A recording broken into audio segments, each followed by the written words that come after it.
Starting. Big ol' Yabos. I like that.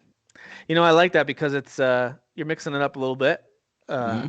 it's a little more. You're a little more culturally diverse Yes, yes. with that one. Yabos. Yep, yep. Bazumbas is also a good one. Now, remind me. You said you've got family like from Portugal, right? Or at least that's where you're originally from. Like, your family's originally from. So, yeah, I mean, most of my family they live in Portugal. I was born in Portugal, but I mean, I came here when I was 1, so I'm about as American. I'm the most American you could pretty much be being an immigrant. But you So, speak some Portuguese, yeah? I mean, not as much as I would like. Uh, when I was younger, my mom and dad did send me to Portuguese school for like a year or two, but then, and I know I've asked my mom about it because then it just stopped, and I was like, why did I stop going? And I Dude, don't that's the remember. best way to learn is when you're that young age Yeah, and you literally are just attending school where all the classes are in Portuguese. yeah, I mean, exactly. that'd be the best way. Way better than like Rosetta Stone or like taking a class specifically Yeah, to learn it. It's just way better. When my family, my parents we were missionaries over in Europe in the early 90s. We lived in Hungary, yeah, and I couldn't speak Hungarian to you now if you paid me to. Like I can count to yeah, 10 and I remember a yeah. handful of words here and there. But like Hmm. even if I hear it, I might recognize like, oh, that sounds like Hungarian, but I couldn't translate it for you. But when I was a kid, so I was there in like second, third, fourth grade, my parents said that all of us, myself and all my siblings, we were all fluent. We just spoke Mm, it like nothing. We could switch back English, Hungarian, no problem. really?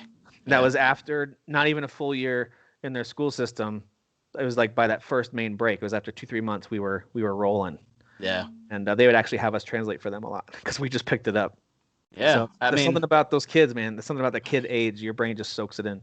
well, it's also you're just doing it. I mean, it's like with anything else. It's like if you're working out all the time and then you just stopped for like 2, 3 years, and then you started again, your body's gonna have some kind of maybe There you muscle go. there, but Muscle memory. Yeah. yeah, but it's Yep. like then your body's still gonna be like, oh, I feel like crap. It's been like Yep. 3 years, dude. Yep. But Absolutely. Which I yeah, thought was kind of cool. Like, hey, I learned this skill and then lost it in my life. That's just weird to yeah. think about. Like, I actually had that. But anyway. I understand a decent amount. Like I can piece sentences together in Portuguese when I hear it, but there's just still definitely words I'm like I don't know what that word is.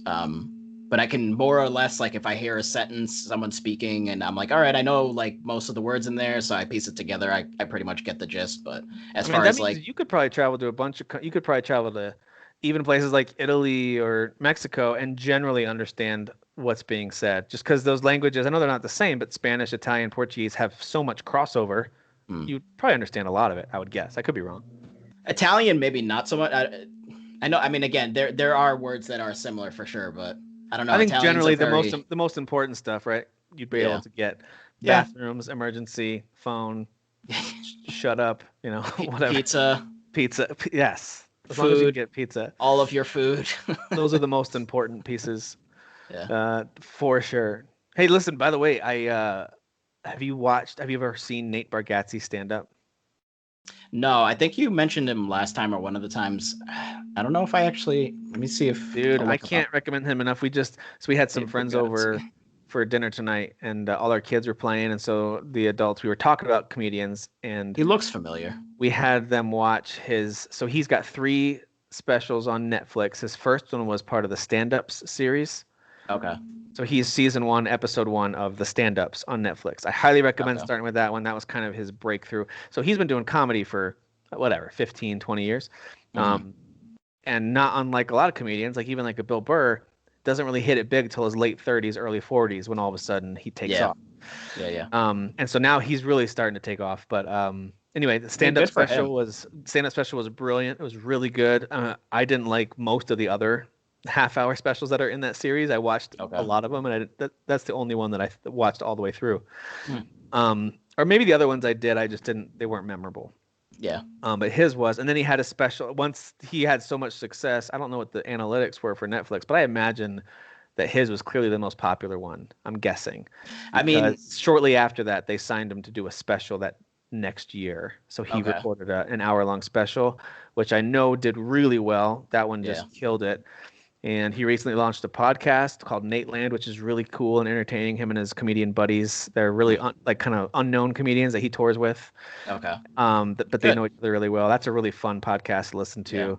And then he just last week or 2 weeks, I think it was 2 weeks ago, just put out his second full hour Netflix special. So Good. really, Good for really him. funny. Yeah. We need in these dark and trying times, Tim, we need comedy to be the shining light through the clouds, all We right? need some levity. Because it's just and comedian and like Bill talks about it all the time, and just other some of these older comedians, like how they'll say, for example, they don't even go to colleges anymore because everything is just so PC on these college campus. It's like Right.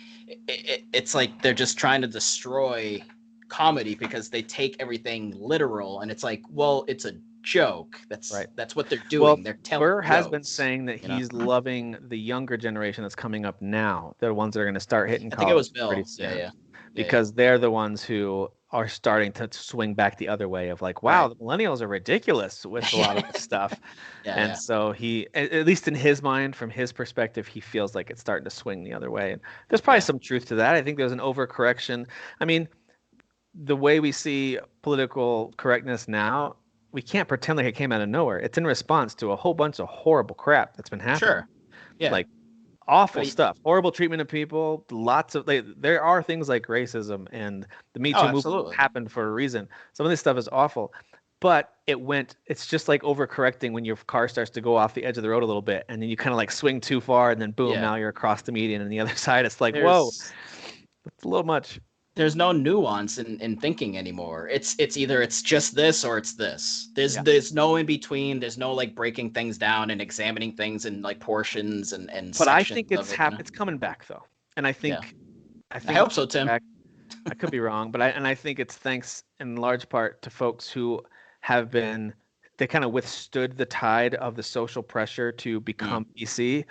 And I'm not saying that he's the best comedian or podcast host, but guys like Joe Rogan are to thank for that, because he just kind of stayed the course. He stays off Twitter. I think it's just his marketing social media person who posts. He doesn't care if they try to cancel him. He doesn't even know that they're trying to cancel him, and he never acknowledges it, even on his show. And someone might even tell him like, "Hey, they tried to cancel you," and he'll just laugh like, "Really? When did this happen?" Like he doesn't. Okay. So having this perspective of just kind of like being able to it's okay to kind of be in the middle and ask questions and make fun of everything and just kind of keep a lighthearted approach to life, I think is a good thing. So anyway, all that to say, I do think it's swinging back the other way. Now I'm just hoping it doesn't overcorrect back the other way, where now everyone's super rude again. It's just it's just tricky because it's like there's billions of people on this planet and everybody's different, and some people are just more easily swayed. So like then they start learning some of those negative habits, those bad habits. So then it goes back one way, but then like there's some positive habits that a whole group of people are trying to show people. So then some people shift there. It's like, it's always going to be shifting. It's just, I don't know. Human beings suck, Tim. We just suck. All of us do. It's very, very true. We just suck. It's one thing I keep telling my kids, because I'm going to keep them off of social media for as long as humanly possible. Smart. But because I think that is one reason why so many teenagers are struggling with so many different things. I think they can struggle anyway. You can't protect them from everything. So there's going to be issues, but keeping them off of social media is one major source of stress, anxiety, comparison, depression. It's just like, why would I let them go on there? Sorry that you're mad at me, but I'm not letting you go on Instagram or Facebook or Twitter. Sorry, you're not doing it. Yeah, no. I mean, I pretty much just use social media and like I only occasionally check Twitter. I'm mostly on Facebook. Is really just in our group and video game stuff. Like I'm not having conversations with strangers. I'm not like even people that I went to high school with. I don't like comment on their posts or anything. It's like I kind of don't even really want them on my friends list, to be honest with you. Most of them, because it's like I don't hang out with them. You know, I'm not like friends with them like in a literal sense. It's just like, oh, we went to high school together and like, you know, I guess we got along and that's fine. But you know, like, I went through a phase where I wanted that though. Like I wanted lots of connections. How cool. And so I sent so many friend requests over several years to the point where I've got so many quote unquote friends on the friends list. Right. I'm not even going to bother going through to remove them. Like I'm just like, whatever. It is what it is now. I don't really care. It's fine. Sure. But there's so many that now I would never become social media friends with because we don't ever talk in real life. I haven't seen you Right. since graduation day. Why would Yeah. I pretend like we're friends? Which, by the way, my this spring, I don't know if we'll actually have one or not, but would be my 20-year anniversary from, or my 20-year reunion if we did a reunion Oh, okay. Yeah, yeah, yeah. for high school graduation. I'm hitting the 20-year mark, man. This is a big one. Jeez, you're so Yeah. old. I am so, so old. Yeah, yeah. What was that, back in the 70s or? I'm just kidding. No, I never saw the 70s, thankfully. Okay, I'm a 80s and 90s boy. gotcha. But yeah, I always try to tell my kids like uh basically don't worry about how you compare to someone across the country or around the world. Don't worry what they think of you either. That's actually not Mm, important. Like, it might feel important because it's felt right. important to me before. Like, I want so and so faceless person named whoever that I'm commenting with. I want them to see my point of view, think that I'm smart, cool, kind, whatever, Mm, or just correct. I want to be correct. And that's been important to me before. And then when I look back on it, I feel so stupid that that was ever important to me. Because the only thing that matters is like your actual human circle of influence. So like right. if you're having a positive impact on the people you see at work, in your neighborhood, at school, and wherever you go off to college, like if your core of friends and people that you connect with be a good influence there, keep those relationships strong. Who cares if some moron across the globe doesn't like your comment and laughs at you and makes fun of you? Who cares? Ignore him, block him, Yeah. or just don't go on that platform. And So, honestly, how you feel about yourself. That's also important because there's so many people sure. that just like are just so self-loathing, and it's like don't be, you don't have to be like that. That's not, that's that you're just harming yourself. It's like even people around them could be like, "Oh, you're so great," and like legitimately believe that like you're great, but like you're just so hard on yourself, and people It's get true. depressed, and it's like, don't beat yourself up. It's You're just a person. We all have flaws. I do know there are folks who are in our Facebook group and who listen to this who that is actually an issue that they deal with. And so, just so you know, you're way cooler than either Dan or I, or at least I. Well, I Uh, mean, I'm kind of cool. No, I'm just kidding. you're But very as someone, blue. I am. I'm blue, dabu dee dabu die. You're very Um, blue. but on a serious note, um, you know, when I went to therapy, that was a big help. So if Mm. if you're ever actually legitimately struggling, like don't be all like a tough guy, like, oh, I don't need to. It's like it's fine. You're a person. However, however you need help or whatever can help you, just go do it. Just whatever you need to do. Just I know that for a lot of us, we ended up getting unintentional therapy, and I'm being serious about this for months and months and months of all playing Rocket League together. yeah, And I think there were plenty of times where we all played together and talked, and it was conversation wise, it was pretty empty and there was nothing there. That sure. definitely happened. But there were Shenanigans. also times that happened where, especially if it was a smaller group, like if you could get in that 2 to 3 range, maybe 4 people, but usually 2 to 3 people that were just playing and just going round after round.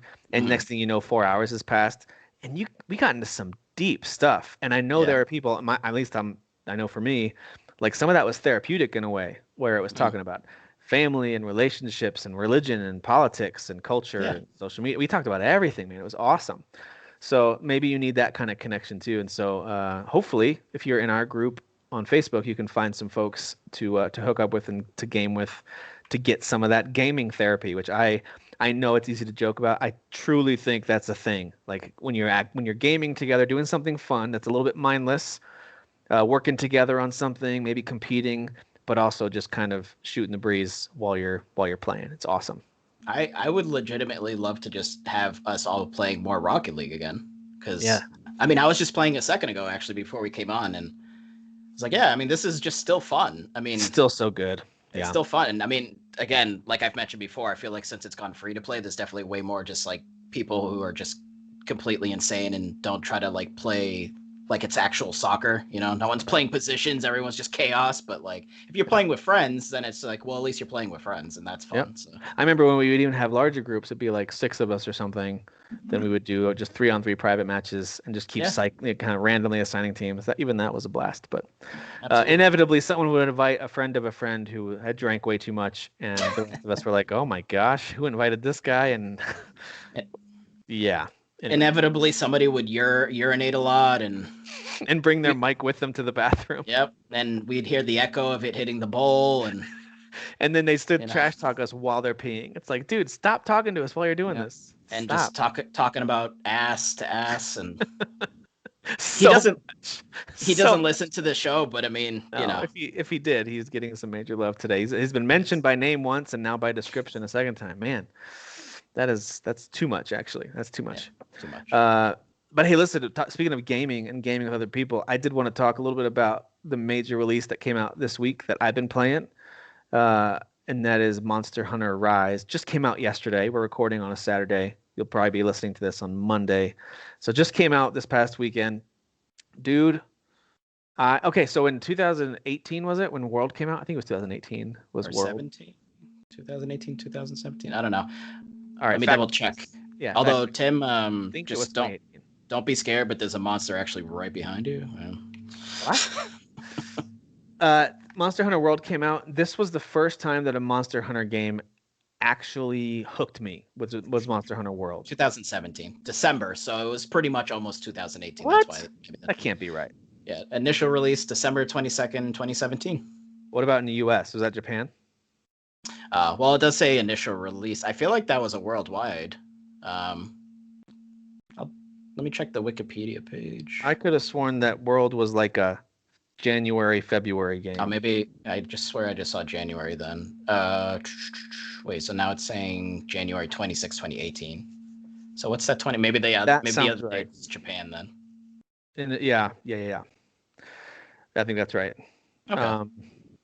Yeah, so pretty but close to the yeah, Japanese release then. that's actually not. Yeah, it's only a month behind it. So this game hooked me. All the other ones had always interested me. I was like, cool, an in-depth RPG where I mean, it's in the title. You're literally hunting monsters, upgrading equipment, skills, gear, all this kind of stuff, weapons, and it's a steep learning curve, but very satisfying when you finally start to defeat monsters. And I tried a number of them and I just couldn't. I was just like, I don't know, something about the combat doesn't feel right. And it is a steep learning curve. Like, I don't know what I'm doing. And each battle takes forever. And my expectations were in a different spot.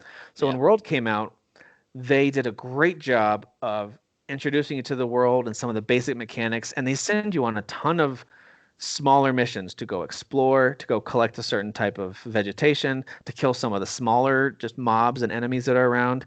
And they give you some encounters with big bosses, but they're not expecting you to beat them yet. They just want you to kind of get familiar with it and learn the traversal and all that. Then they give you a boss that's quite easy, and he has like 2 or 3 attacks that are very easy to dodge, and even if you die, they don't punish you. You kind of quickly start back at camp and can run back to where you're fighting. Yeah. So it was very friendly. I remember Monster Hunter World being very like, wow, this is easy to get into. And I got hooked and I finally settled into a weapon. I got into a groove and I probably put 80, 90 hours into that game, something like that. A lot. I spent a lot of time in that game. Loved it. Played all the way to the end. There's kind of like what feels like an ending, and there's a big cataclysmic event, and then there's a whole bunch more of these elder dragons you got to fight, and it's so epic. Some of the battles at the end are just super, super epic. So I loved that game. It was one of my favorites of 2018. The problem with that, Monster Hunter World was going up against stuff like God of War, Spider-Man, Assassin's Creed Odyssey, Red Dead Redemption 2. So it didn't end up like as my favorite game of that year, but it still was one that I thought of very, very highly. So when Monster Hunter Rise was announced, at first I thought, sweet, finally a good follow-up to World because it looked like World. And then I saw it was on Switch only. Yeah. And I am not trying to be a PC or next gen snob. I'm really not, but I immediately got concerned because I was like, World looked pretty good on the base It looked very good. PS4. Yeah. And then when I started playing, I played it again a little bit at least, probably 10 hours or so on the Xbox One X. So I had some upgrades, looked even better. And so I'm thinking, when I want the next Monster Hunter game, I'm expecting a huge step up visually and performance wise. So I was a little bit disappointed that this was a Switch exclusive. As much as I love my Switch, I wanted this game to be, meaty visually and all this stuff. Yeah. I gotta tell you though, at 24 hours in at this point, I haven't played it for 24 hours, but I've owned it for 24 hours. I've played it for I think 7. Yeah. It looks great. I can't believe how good this game looks. I put it in docked mode. I've played it handheld a couple times. It runs fine. I did notice a little bit more jitteriness during big epic chaotic moments in handheld, but nothing that like made me mess up or ruined it. I just kind of noticed it stuttered a little bit. I feel like it would play better on handheld. No. Yeah, in docked mode, in Hmm. personal experience, docked mode has been running really smoothly, Okay. and it looks fantastic. The only visual hiccups are going to be when you look really close at certain elements, or Sure. Yeah. facial expressions are a little bit like, it's a little last gen looking. But Well, that's the generally, difference, right? yeah, Is that's exactly it. it's The it's level just of like kind of the sharpness of everything isn't quite there because it's a less powerful machine. Right. So, But they do some clever things to cover up for it. So they really do a good job, I think, with the design of everything from the water to the rocks to the grass. It's designed in a way that as you're just exploring and moving fast and fighting, it all looks quite good. It's not till you yeah. really slow down. And you don't, in Monster Hunter games, you're not really meant to slow down and spend a lot of time looking at one area. You're meant Yeah. to move around a lot, and then the monster that you injure is gonna take off and move to a new area, and you got to go follow it. You got to heal up and sharpen your weapon and go at it again.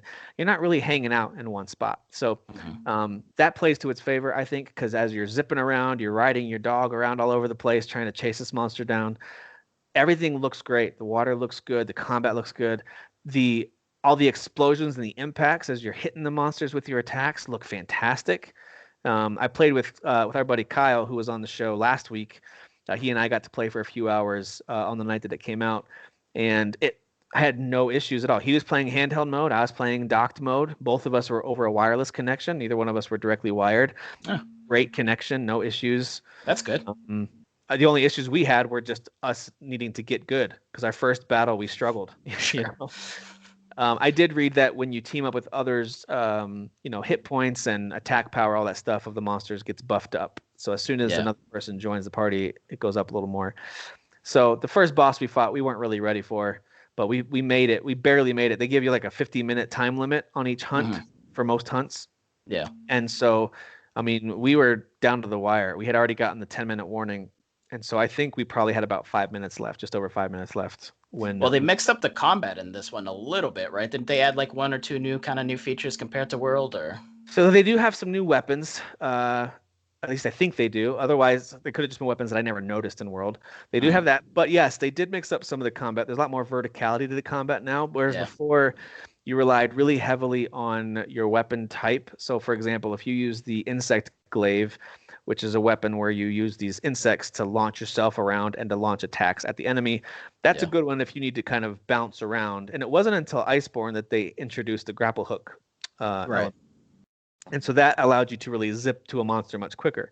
Well, now they've got a lot more airborne abilities, and it doesn't really matter what weapon you have. Every weapon has you have the ability to launch yourself in the air because you're trying to basically web the enemy. So if you do a certain kind of Okay. it's called silk bond attack, you're kind of not only hitting them, but you're applying all this silk.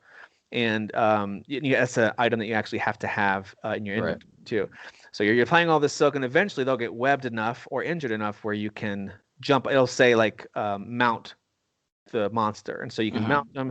You have a chance to then use them to fight other monsters that are around, or you can just make them ram themselves into a wall and injure them that way. So there's a lot more options, in my opinion, that way. Also, as Kyle and I were battling, we kept running into instances where other monsters would join the fray, and it was Right. so Yeah. Yeah. epic and chaotic. And we both kept commenting how cool it was that we're trying to take down one of the first bosses that we were fighting in multiplayer. At least it's like the fourth one you fight single player, is this big bird. It's like a crane, and it has a huge kind of umbrella thing that opens up behind its neck, a little bit like that one dinosaur from Jurassic Park Oh. Yeah. Yeah. attacks Newman. Yep. Yep.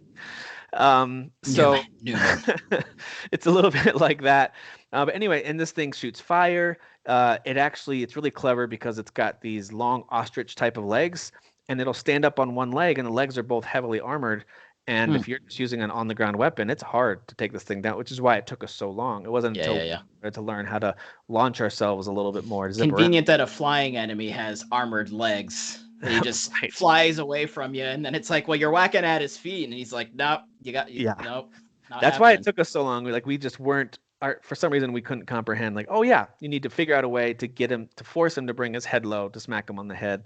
Yeah. That's where the real damage was getting done. So yeah. I mean, we kind of learned the hard way with some of that stuff, but then all of a sudden, out of nowhere, a new monster we hadn't seen before shows up, and those two face off and start roaring at each other, and we both were like, what? So we kind of like take a moment Yeah, to heal up, sharpen our weapons, and then we dive in and join the fray. It was just so much fun, man. We had a lot of chaotic, crazy fun. And what's really cool is there's so much loot to gather, Yeah. especially when those monsters clash. So when you're fighting, and this is the same with World and probably the older games too, you're if you hit them correctly in their weak spots, you can break pieces off. And then Yeah. as you gather those pieces, it could be you got a beak or a tail or a bone or hide or something. Hmm. And those, of course, are used as key items to create new sets of armor or new weapons. But when the two monsters collide, whether you're controlling one or not, a lot of times if you're able to, you can maybe ride one and make it fight the other one. Yep. But they're already fighting and they're doing huge moves against each other and they're knocking pieces off like crazy. So if you're running Okay. around, you can just pick up tons of loot. So you actually, That's it's convenient. actually good when they collide, Yeah. uh, in my opinion. Have you But yeah. had instances where they both turn on you? Oh yeah, they can both turn their focus on you, but for the most part, Okay. they focus on each other. Oh, okay. Um, And there are also there's so many items and so many weapons in this game. A lot of them, if you played World, you'll be so familiar with this stuff right out of the gate. A lot of the weapons, bombs, traps you can make exactly what you remember from previous Monster Hunter games. And I think that's a good thing because they do add some additional wrinkles in. So it's Yeah. good to have those tried and true items and strategies that you can use. But yeah, you can right away once you start picking up certain beetles, and if you start picking up the little dung piles that you see, you throw a Hmm. dung bomb at any of them and they'll run away to A another dunk bomb. location. Yeah. So Nice. it's funny. Kyle and I were trying to find the first monster. All of a sudden, I hear him go like, "Oh, I found some poop." Just uh, hurling feces everywhere. Found some poop. But yeah, it's a lot of fun. I tried some of the weapons, but I still landed back at my hammer. I love that gigantic hammer. Yeah. It's one of those weapons that's really slow, but if you can land combos in the right way, once you learn the monster's movements, you know when to start your combo. Because with the hammer, I can hit on the third, fourth, and fifth hit, you're doing mega damage. So is it So like the stag hammer on Valheim? very much like the stag hammer, even slower I and see. Oh, even and so, bigger. yeah. Yeah. Oh man, I love that stag hammer too. But Shout out. yeah, so I definitely I'm so hooked on this thing again. I gotta be honest, I was a little apprehensive that not only visuals, but I was really concerned that performance on the Switch just Yeah. wouldn't be there and it wouldn't Yeah, be yeah, as yeah. fun. And I also thought, I feel like I might have Monster Huntered myself out. Like I feel like World might have been my one Monster Hunter adventure and that's it. Yeah. Nope. I am pulled right back in. All the armor looks great. The armor design is amazing. The weapon design is cool. They carry some of it over from previous games, but there's so much new stuff right out of the gate. There's all these new Mm. armor sets you can open up and start. And then you start to realize, okay, I'm going to try to do more hunts of this type of monster because I need these parts to make this armor set that I want to complete. Yeah. Oh, it's just so good. There's a hub village, of course, and Yes. that's where you can buy items, you can take on quests, you can make sure you eat a meal before you go out on a quest because those give you all kind of stat bonuses.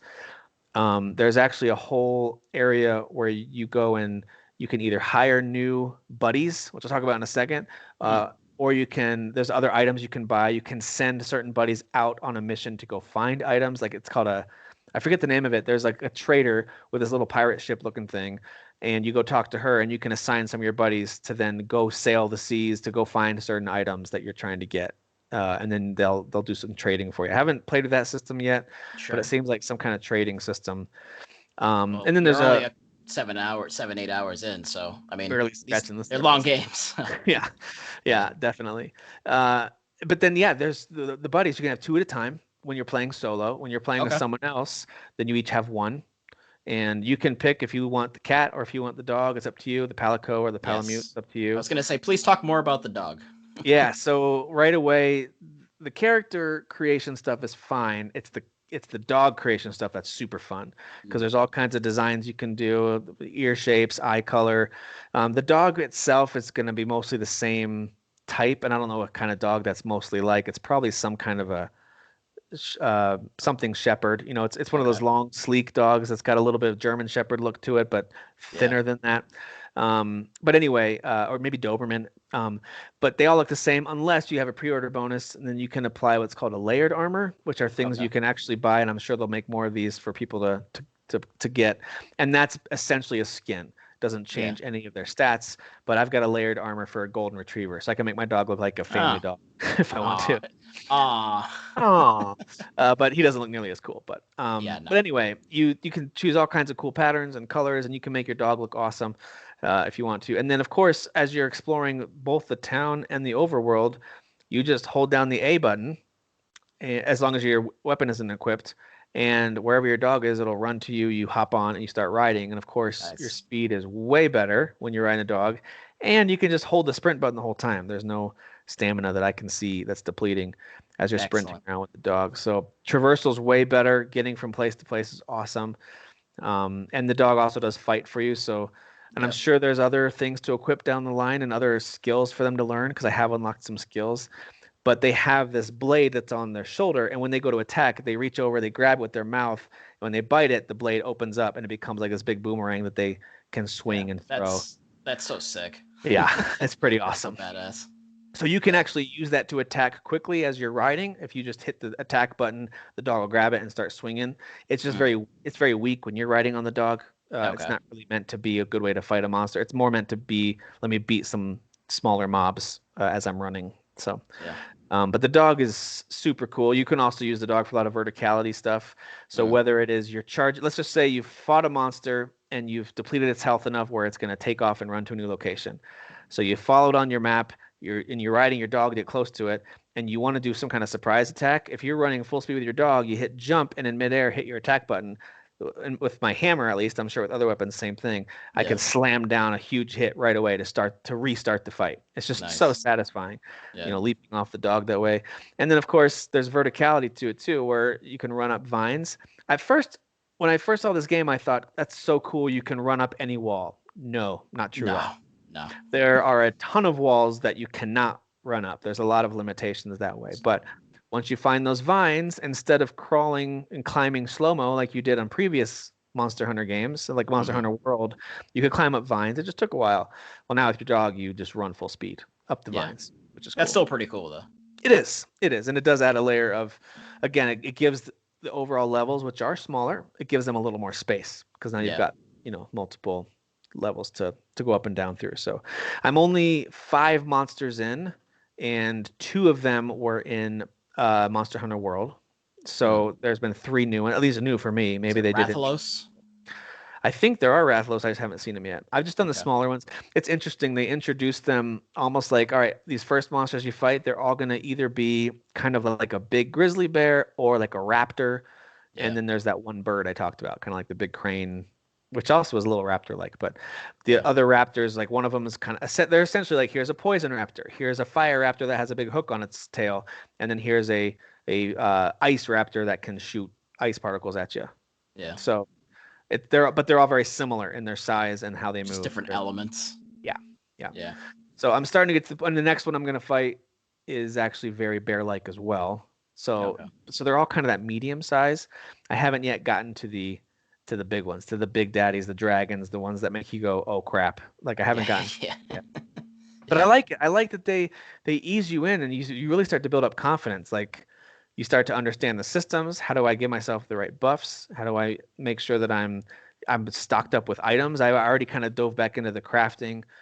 Even things like if you burn meat, because if you get raw meat, you can cook it on a spit. And if you do the timing right, it's like a little timing mini game. If you do the timing Yep. right, you get a well done steak. If you're too early, then it's rare, so it's still good but not as good. And if you overdo it, then it's burnt and it can actually hurt you if you eat it. It has a Wow. small chance of hurting you if you eat it. But there's items you can craft that you combine that with a burnt steak, and now you can make it an actual useful item. So Okay. little things like that. The crafting's really cool too. Yeah. And I remember they did have that in World also. Yep, yep. They did have a lot Um. of stuff. Yep. Yeah. I mean, I don't know if I would. I don't see myself playing this one. I did get a little bored with Worlds after a while. The Monster Hunter series to me just seems like it's at its best when you are playing with people. And I just wasn't getting a lot of moments, a lot of chances to play with people. I played it mostly by myself. So while I did enjoy most of it, and I played up to that part where you fight like that big boss, and then like you said, it kind of there's like an epilogue where there's like way more stuff. Yeah. So I got to that point, but then it's just like it just felt so repetitive because it was just Yeah. me and I was fighting monsters, and I'm like, I'm just doing the same thing. These aren't unique situations because I'm not playing with friends where like Right. crazy stuff is happening because there's other people kind of being involved. So, Yep. um, Yeah, it was definitely more fun and more memorable playing with others. yeah, But I do think they have a very satisfying and very soloable loop because they make the monsters beatable with one yeah. person.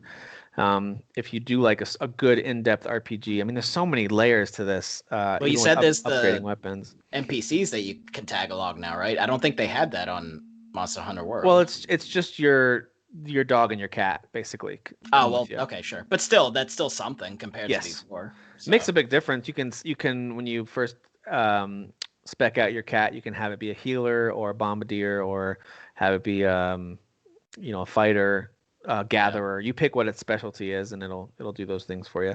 And then with the dog, it just basically goes into attack mode, essentially. sure. Um, but oh, by the way, you can play with and pet the dog and the cat, both of them. I So mean, I would, I wouldn't expect any less, Tim. Otherwise, this game would just throw it away. I yeah, mean, what's the point? The there is no point.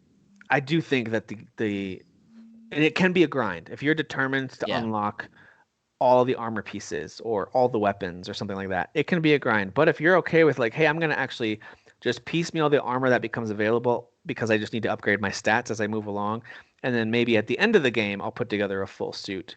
And that's kind of the way I'm approaching it, where hmm, I'm not trying to keep replaying the same monster that I fought just to get that full suit of armor or just yeah, to get that, all the weapons from the, those parts. You could do it that way, and you're going to pretty quickly get burnt out on the loop, I think, because you're doing the same thing over and over again. I'm yeah. playing it through what I believe is a pretty steady pace where after every boss fight, I go to the blacksmith, I create some new piece of armor that I can now build with the stuff that I've just gotten. Almost every new boss you beat, you're going to unlock a new armor set that you can start to work towards. And a couple of them do look really cool, and I do want to build them all the way out, but you don't have to. You can just Yeah. work your way through, and then you can, if you have the deluxe edition like Kyle, you actually will have some what's called layered armor for your human character too. I Like just the have the skin. plain old normal poor man edition. I can't do that, but I can choose which pieces of armor to display or hide. So if I display all the armor I have on, I look like a crazy homeless person because I have a weird Sure. mismatch of all kinds of different pieces. So I Yeah. just hide my helmet, bracers, and things like that. So my guy just looks like, a cool tough dude. Basically, he Yeah. doesn't have cool armor on yet, but that's okay because you keep all the stats. But Yeah. I think that was my problem with World 2. I was very much a stickler for having things match. So I think that kind of added to me getting a little tired of the repetition. So well, I don't know what it is that Kyle had, but he finally realized like he could add this layered thing because of the deluxe edition that he got, and he looked like this, like he had a Ronin suit on. It was awesome. yeah. It looked like an outfit you would have in Ghost of Tsushima. It was so cool. Well, this I one was, definitely seems like it has a very feudal Japan vibe. I think it does, yeah, more Yeah. so than World did, because World kind of had some of those elements, but this one's much more uh, obvious about it, I think. Yeah. Yeah. Yeah. Listen, Yeah.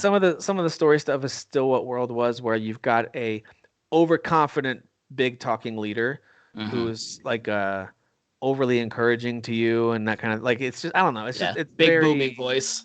big It's like, booming hey, voice. we got to Yes. get this done, so we're gonna And do it. he's the kind of guy who will make he'll say some kind of statement and Mm. then two of the other NPCs will kind of look at him and nod and go, "Hmm." And then they'll kind of like leave. And then there's a long pause and he'll go, "Ha ha ha ha ha. That's what I like to see." Sure.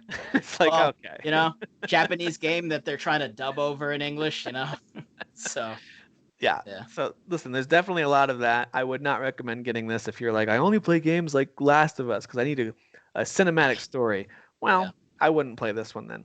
But yeah, if you like in-depth RPGs and the idea of slowly figuring out and learning how to take down big, challenging monsters, if that appeals to you, then go for it. I think it's great. There's lots of exploration yeah, too. There's lots of smaller quests you can run. It's not just monster hunting, although that is, of course, the core of it. I love it. I see why it's getting so many amazing review scores. I think it's like at an 87 on Metacritic, which is fantastic. That's pretty much what World had, I think, was maybe it was 90, but it's right close to what World had.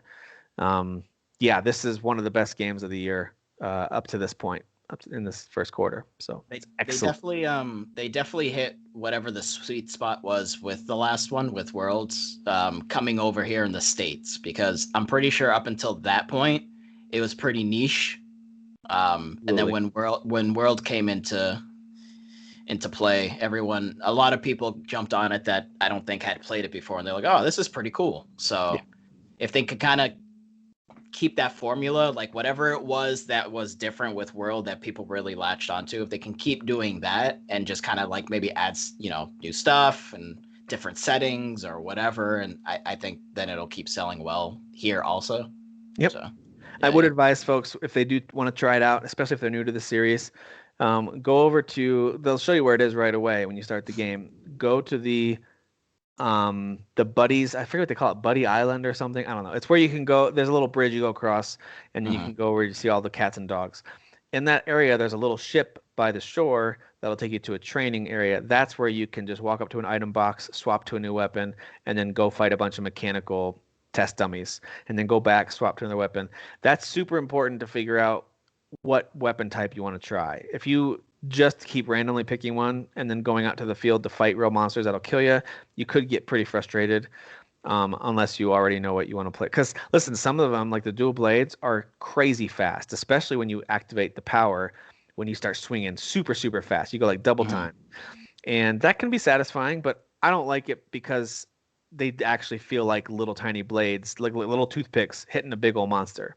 Sure. So they can be really effective, and there's some cool powers you can do with them. It's just not my thing. I wanted something heavy and slow and booming when it lands. And so that's why I went with the hammer. But there's some good in between ones too. They've got this one that's like a giant guitar. It's called like the harp or something like that. I forget what it Hmm. is, and it's crazy. Like it plays a song. Like there's a bunch of song attacks, and if you hit certain patterns, you'll do an even bigger slam. But it kind of works like a giant hammer, but it's also a big guitar. And then That's there's all interesting. kinds of combos that you can do with it. All the weapons have very unique Hmm. ways of being used. There's the switch axe, which switches back and forth between the giant axe and a sword. Yeah. The gun lance is really interesting. Most of them have two modes. Yeah. Even the hammer kind of has a secondary mode a little bit. So anyway, I think there's a ton to it. This game is incredibly impressive. I think it does. If you liked World, this is a no-brainer. Like if you Hmm. really got into World, it's a no-brainer. If Yeah. you're kind of a casual fan, curious about the Monster Hunter series, whenever you do jump in, I think this is one of the better entry points to it. It's brand new story. You don't need any backstory on any of it, and so that's not usually a concern with these games anyway. Um, and it's pretty user friendly. I think it eases you into it pretty well. So. Yeah. Yeah. Good. I love it. I But so love that's it. that's what I've been playing for the last couple of days. It's the only thing that's been able to take my time off of Valheim Yeah, I for was gonna say, if you know Valheim in there. haven't had time to squeeze Valheim in. Although I do think I'm gonna jump back into that because I think it's time for us to get a dedicated server for this bad boy. All right, Uh, let's dedicate the next hour talking about. No, I think we need to get a dedicated server for this because the idea of getting in there and building up your own world. And I was in there building and I was having so much fun, and then I kind of stood there after finishing something like, there's nobody here. There's no one yeah, here to no, see this. There's no one in here to tell yeah, me to try something different or to build, yep, So it's just not quite as fun. I mean, it is still fun. Don't get me wrong. yeah. I Uh, mean, I've really upgraded because we haven't specifically talked about what we've done in our own little world, but like I have like a dock now, and it's like because where I built the home was pretty close by the water, so there was like kind of like a U-shaped beachfront. So I built like a U-shaped dock with a oh, little nice. storage room off to the side. I expanded my little porch area and made like a bigger blacksmithing area. And then behind the house, there's like kind of like a little hallway between the cliff because I try to make like the cliff like nice and straight, Yeah. where I built the house into. But there's like a hallway, so I put more of the the kilns and Hmm. the smelters. So I kind of made that like a little like area for that, and it just yeah. And I sailed for the first time. I found a swamp, which was the first time I died, and that was bullshit. I was so What mad. killed you, Well, I forgot to like get something for poison resistance. dude? I was trying to Poison be a will tough guy. I was you trying to be a tough out. guy. Yeah, Yeah, poison will wipe you out. Like even a yeah, bite from a leech could kill you in that game if you're not yeah. ready for it. I was Yeah. trying to be a tough guy, Tim, and it just didn't work out. So, Yeah. so Yeah. I came back with some poison resistance. I managed to take some draugrs out. So then when I went back, I was able to make what is it, the sausages or whatever the hell that Yeah, is. So yeah. it gave me even more of a health Dude, that's so boost. funny because you use raw meat, which makes sense, right? Ground Yep, yep, beef. yep. You use thistle, which I'm not sure why you use that. Maybe that's for the seasoning. And then you Maybe. use the entrails, which makes sense Yeah, because you need the sausage casing. It's like, from a jogger, gross. which is disgusting. Yeah, but it's like, hey, big health boost, so appreciate it. Thanks for your Yeah, intestines. So, yeah, those are fantastic. um, but yeah, I found the what is it, the sunken crypts or Great. whatever they are. Yeah, So I found some iron. So now I have iron armor. I just got my iron sword yesterday. So like I'm jumping. I haven't even actually fought the second boss yet. yeah, Like yeah. I No, you jumped haven't. You ahead did. and like, Oh, you mean in well, your world? yeah, Yeah, you and I did, but in my world, I think I had some stuff carried over from when we last played together. that's right. You probably had the key too, right? Yes, So, exactly, so that exactly. way you can get into those crypts. Yeah. Yeah. So I'm gonna go fight him eventually. I wanted the iron armor just so when I go fight that guy, it's like it's gonna be a breeze. So Are you what are your thoughts on the enemy variety in this game now that you've hit the swamp area? Is that kind of like, yeah, this is what I expected, or is it surprising, or is it kind of disappointing? What do you think about the I enemy? mean, I think it's enough. I mean, again, it's a small team, so but I mean, I think it's impressive. yeah, each area does have unique monsters. I mean, you go to the swamp, there's the skeletons, there's the leeches, there's the draugrs. Yep. What else? There's the blobs. Yep. There's those fire exploding dudes. I don't even know what they are. They just like look like dudes on fire and they like just launch fireballs at you. Like, so there's definitely, and it's in each area too. There's all the different biomes or whatever you want to call them have Right. their own sort of enemy types, and then there's like those death skeetos that apparently they need to fix because it's just killing everybody in Those guys, one yeah, hit. those guys are So rough. If you're not ready, they can take you down quick. yeah. If you're wearing the right armor, you can usually survive at least one sting from them, and they really like Just one. they'll fly up to you, and they might attack right away. Yeah, But if yeah, you have yeah. a shield, most shields will block it. Yep. And so as soon as you do that, you can take a swing, and they die in one hit. Like Oh, okay. they're easy to kill, but if you're not ready for them, if you're not keeping an eye out and listening for that mosquito buzz noise, Mm. they'll get you. They'll get you quick. That's a weird balance though. That definitely I think that does need to be tweaked a little bit. Yeah, the fact that they're so strong. Yeah. Because I mean, are they fast? Like, do they fly at you pretty quick? I mean, I mean, no faster than some of the any of other the other enemies. The enemies? difference is that they're Okay. flying, so like they can come out over Sure. the water if you're sailing by Yeah. the plains and if you're not paying attention. There's other enemies on the plains though that I'm more nervous about, like the death skeetos. You got to watch out for. But if you see them, if you're able to spot them, the only problem is at a glance, a flying bird can look like one. So I'm a little jumpy when I'm in Oh, the okay. plains. It's like, what was that? Oh, okay. But No.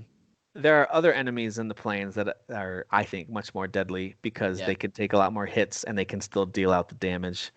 But I won't say too much more because it's cool to discover them Yeah. I on your haven't own as gotten soon as there you play. yet. So I've wandered there just in my incessant need to explore and I love uncovering the map. And so I like mapping out coastlines and then determining, okay, which island do I want to go start just yeah. kind of sweeping through. And like, I just find that to be so fun. I did that same thing in Zelda though. Like Breath of the Wild to me was fun because I got to map everything out and I Yeah. liked doing that. I don't always like doing that, but right now in my gaming mode that I'm in for whatever reason, that's exactly what I want to do. I'm sure there would come a time where I'd be like, no, that sounds boring and tedious. I want to get right to the game. But right I now, mean, exploration, I'm it all is about. daunting when you zoom out and you're like, oh, I just sailed around this whole island. That was Yeah. such a huge island, and I just did that. I must have got a lot done. No, it's tiny little blip. You're like, all right, well, I mean, I will say sure. I just found a biome that is not ready yet, but I think it's going to be Mm, their next one. I think it's going to be the first one whenever they decide to add they said they're going to add 4 new biomes, I think. So I think this is the next one because it already exists and you can find it if you do some exploring on all maps. It's there, but there's okay. no enemies there. The only kind of trees that I can find, at least to chop down, are existing trees. Like there's no Okay. new types of wood or metal that I can find. But the biome certainly has a design and aesthetic to it already. That Okay. is very clearly going for a certain vibe that I'm like, ooh, I'm excited for Okay. this. This is gonna Pretty be sweet. something. Yeah. Pretty sweet. I mean, the ones at the beginning are pretty standard stuff where it's, happy meadows, Then you've got your Black Forest, which is Hmm. not too bad, but there's some and the no the The dwarves get annoying trolls. after a while. The trolls will get you. I've been snuck Yeah. up on a few times. By the way, they're quiet sometimes. Yeah, they are. They are. You swear they uh, just spawn right next to you. It's like, all right, that's not fair. I They know. just with their giant club, just boom. I know. So The swamps are really deadly if you're not ready for poison. yes, yes, But in general, most of the enemies can't hit you from a distance. So if you've got enough stamina, and especially if you activate that deer power, whatever it's yep. called with the Ike E, there. you can usually sprint through and kind of uncover swamp areas without as long as you could jump and not get stuck in deep water, you're going to be fine to kind of Yeah, sprint yeah, yeah. through a lot of that stuff. It's the plains that really start to get you. So I hit the plains too early. Mountain is the next one after swamp. Sure. The So snowy mountains. yeah, Yeah, yeah, yeah, yeah. yep. So and those are cool. Those have some of their own challenges, but also really cool rewards. I like the mountain area a lot. Plains though is brutal. So I'm like, man, because I've tried wandering through them a little bit, Yeah, and it's just like, whoa, this is gonna be. I'm not ready for this yet. Like I think I need yeah, to upgrade some stuff. yeah, yeah, yeah. Exactly, exactly. Yeah, man, I'm still really digging Yeah. what they're up to. They did roll out an update recently, but it's mostly again just game tweaks and Hmm. fixing some bugs, and they're still doing all of that. But I am excited to see what else they roll out. Like this is a game that I foresee myself being, diving into and maybe taking a break from, but then diving back into again throughout the year. I see myself keeping this one installed and rolling for quite a while, which is why I think a dedicated server is a way to go. And for Yeah. those listening who don't know why that would be important, it's the same as with something like Minecraft, or Ark or any of these other survival games where there's an open world that it's procedurally generated for you, or maybe you've created it. In the case of Minecraft, you can create it from scratch, but you want to share it with someone else and let them play when you're not online, so you can kind of share this world and build stuff together. Then you need a dedicated server that's always online. And if you don't have the capacity to host it at your house, which I know I don't, um, Yeah. then you usually need to rent one, and they're not too bad. I've found a few that are anywhere from 12 to 15 bucks a month, depending on some various factors. But Yeah. And I might be, mean, might be worth doing that for a little if while it, at least. I don't know if like you have to pay a certain amount of months ahead or whatever, but I mean, we could always, yeah, it could always be something where we're like, oh, well, we'll pay for like 6 months, and Yeah, then if like at that point it's like, we're not really playing too much anymore, then right. you just stop. So then It's a you're great good. So business model. Like if you've got yeah, access to server farms and you can host this stuff, yeah, then yeah, it's a great business model to rent these things out. But yeah, that game is something else. it's Yeah, fun. It's very yeah, fun. Yeah. yeah. And by the way, there are moments where even visually the game makes me go like, "Whoa, that was pretty. Yeah. It's a pretty Like cool scene." especially like I said, at night with the stars and the Yeah. Yggdrasil tree, the Well, world tree. well said. I love that word, Yggdrasil. Listen Um, to Mr. Portuguese over here. you didn't know I could speak Nordic? Is it I Nordic? didn't. I don't Yeah, know. I don't I know. could I could say that one word. So Mm, yeah, well done. very fluent, very fluent. Yeah, that game is really cool. So yeah, between that and Monster Hunter Rise, I also just bought Immortals on the PS5. It was on Mm, sale. You can get the deluxe edition, or is the gold edition? I don't know. Whatever edition has like some bonus stuff, and the season pass. It's normally $100 is now 50 okay. on the PS5. So I grabbed that and started it because it's one of those games that I had played, through like the first boss and then kind of went off to other stuff. But I Yeah. always knew I want to get back and play this thing, and so and that game is super cool. That game is it's just silly but good fun, and I feel like it's pretty well polished. I mean, there's Yeah. probably some rough edges, but it's a pretty well polished game with lots to do. Yeah. So I I like it. mean, Ubisoft is they do the open world games. That's the thing they do, you know? But you know what made me want to play it and actually want to play the DLC is some of the DLCs looked cool, but they just released this Eastern Myths DLC. Have you seen Yes. this? Yeah, yeah, that looks really cool.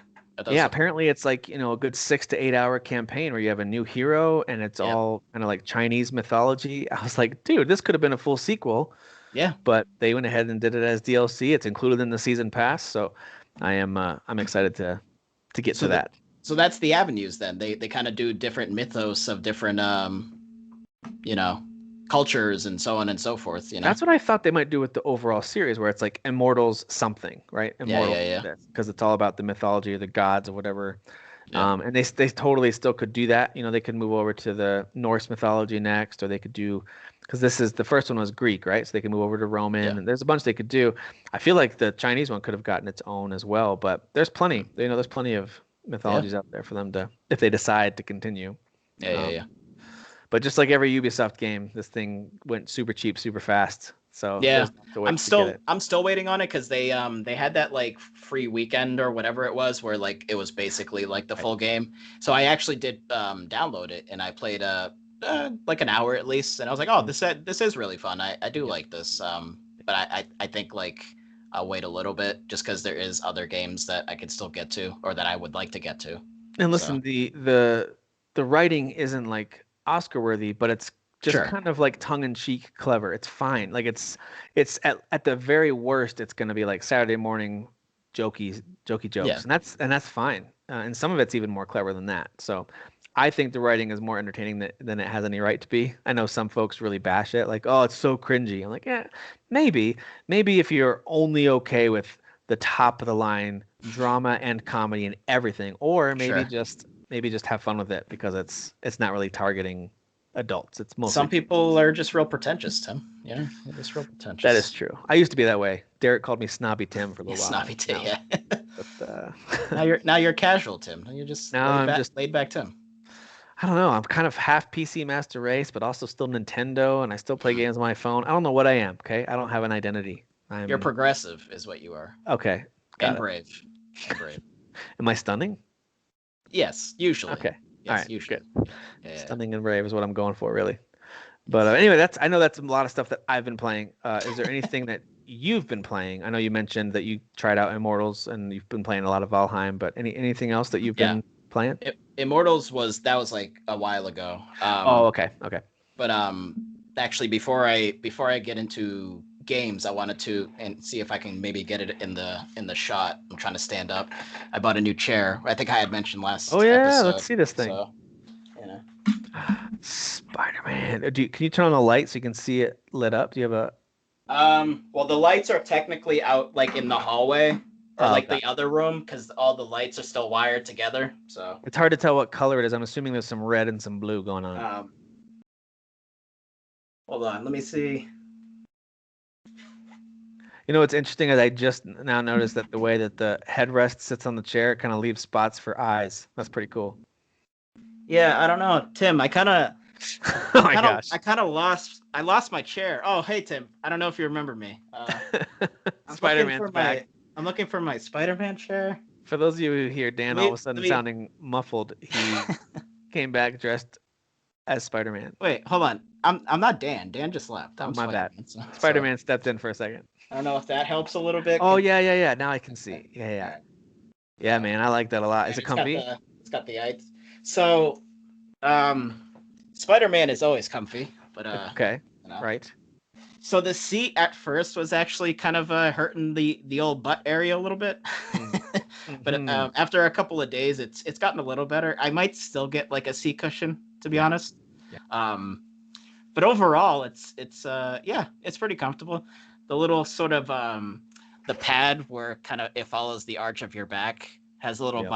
vibrate feature, but it's literally just like shakes. It's not like legit like a massage chair or It's anything. not a massage chair. Yeah. I No. gotcha. So, But Spider-Man overall, you're happy with Dan's purchase? well, let me go ask him. Let me go get Okay. him. All right. Yeah. Let us know what he says. No, that does look pretty cool. I know those of you who are just listening, you can't see it, but it's a cool Marvel Spider-Man computer chair. I feel like, does Derek have one like this? I feel like he's got a Spider-Man chair too, but I do. Hey, Spidey, I found your chair. It's right here. Hold on. He just left. So. Yeah, got it. Well, he had to Yeah. go save Yeah. some people. Yeah, there was a building on fire, children. So, but I got the Spider-Man Miles shirt. Morales needed help making his game The more Spider-Man lengthy. shirt at least. So yeah. Nice. But yeah, it is a nice chair. I wish it was a bit more comfortable in, like I said, or like Spidey said, in the old rear end region. But Yeah.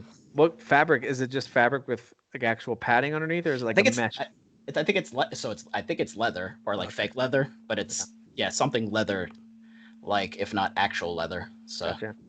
but yeah, no, it's nice. I like it, and it goes with my whole feng shui of this ridiculous nerd room that I'm Certainly does. creating. So I dig it. But as far as games I've been playing, so I know everyone is a huge fan of Harvest Moon games and stuff like that. So, so let me yap your ear off about Story of Seasons. Oh, you got Pioneer, the new one. yeah, pioneers of Olive Town, a cute, quaint little town. Mhm. I mean, so like all of these games, and to be honest, Stardew Valley kind of definitely raised the bar as far as this whole genre, like just adding all these sort of really unique and interesting, like kind of expanding on features and like Yeah. making features a little more in depth. Yep. And they're That still game's awesome. updating. They're still updating the game, dude. I think it's about 5 years old or close to Yeah. being 5 years old, and Yeah. they literally just released a massive update. There's like a new island. I think there's like a new NPC that you can marry. You can like grow crops on the island. There's like a new cave. Like there's all this new stuff for Stardew Valley. So like, yeah, they know what they're doing with that game, and I feel like all these other games, all these other series like Harvest Moon that have been around for a while are like trying to still sort of play catch up.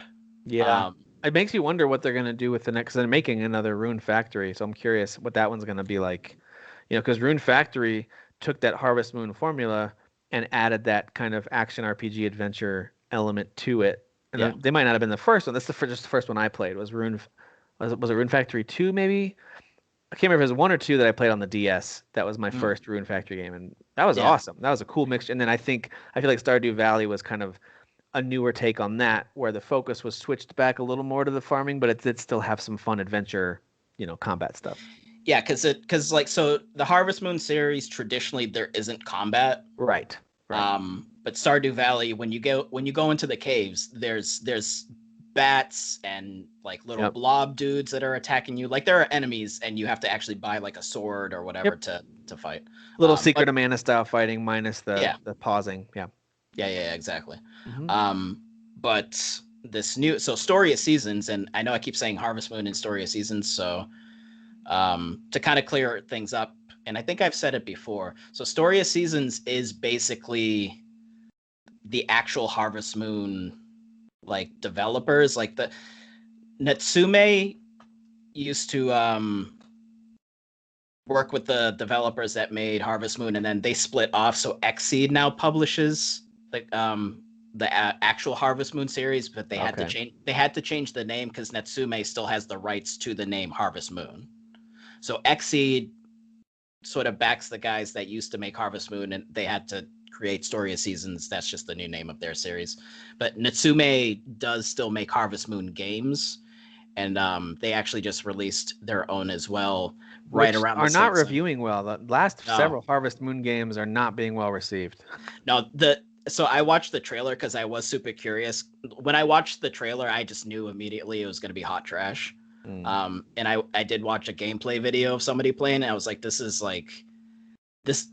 unacceptable. A Like, farm game isn't doing it right when people are like, I wish I had Farmville back, like yeah, to be honest, Farmville probably did it better. To be yeah. it looks atrocious, Tim. If on a scale of 1 to 10, I know we've like talked about like, oh, 1 to 10, what's the point of giving a game a 1 or a 2? Like this new Harvest Moon game absolutely deserves a 1, if even that. Like it just looks so bad. Like Yeah. so unbelievably bad. And not Yeah. that the Story of Seasons game is like fantastic. It's not like an 8 or a 9 out of 10 game. But it's still way more charming. The Mm. visuals are better. Like they actually do put effort into their visuals. The characters have like a nice look to them. It's definitely a cute game if you're into that kind of anime style. The kind of cutesy style of the animals are cute, and the townsfolk, they all have kind of their own unique style and different personalities. People do repeat a lot of the same things when you speak to them, Sure. so Sure. that that's kind of where. And even Stardew isn't fantastic at it, but Stardew definitely does much better with that, Yeah. making the characters feel like actual people. Now, in uh, Story of Seasons, is the farming and building, I don't know if there's much building, but is the farming gameplay itself, is that actually fun to do, or is that more of a chore? Do they make that fun? I guess it's a matter of preference. Like as simple and just kind of mundane as it is, it can be kind of fun, but there's other tasks that you're doing like Mm. to combine with the farming. Like when you wake up and you water your crops, you're like, all right, well, I have this stuff to do. I'll tend to the animals, I'll go chop some trees. It's really the same as Stardew. So like Okay. there's all these other tasks, and your day is always pretty much full of something to do.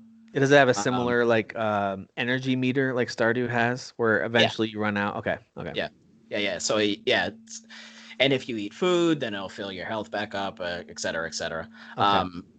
So yeah, I mean, it's really not like this game doesn't push the boundaries or really do anything amazingly new.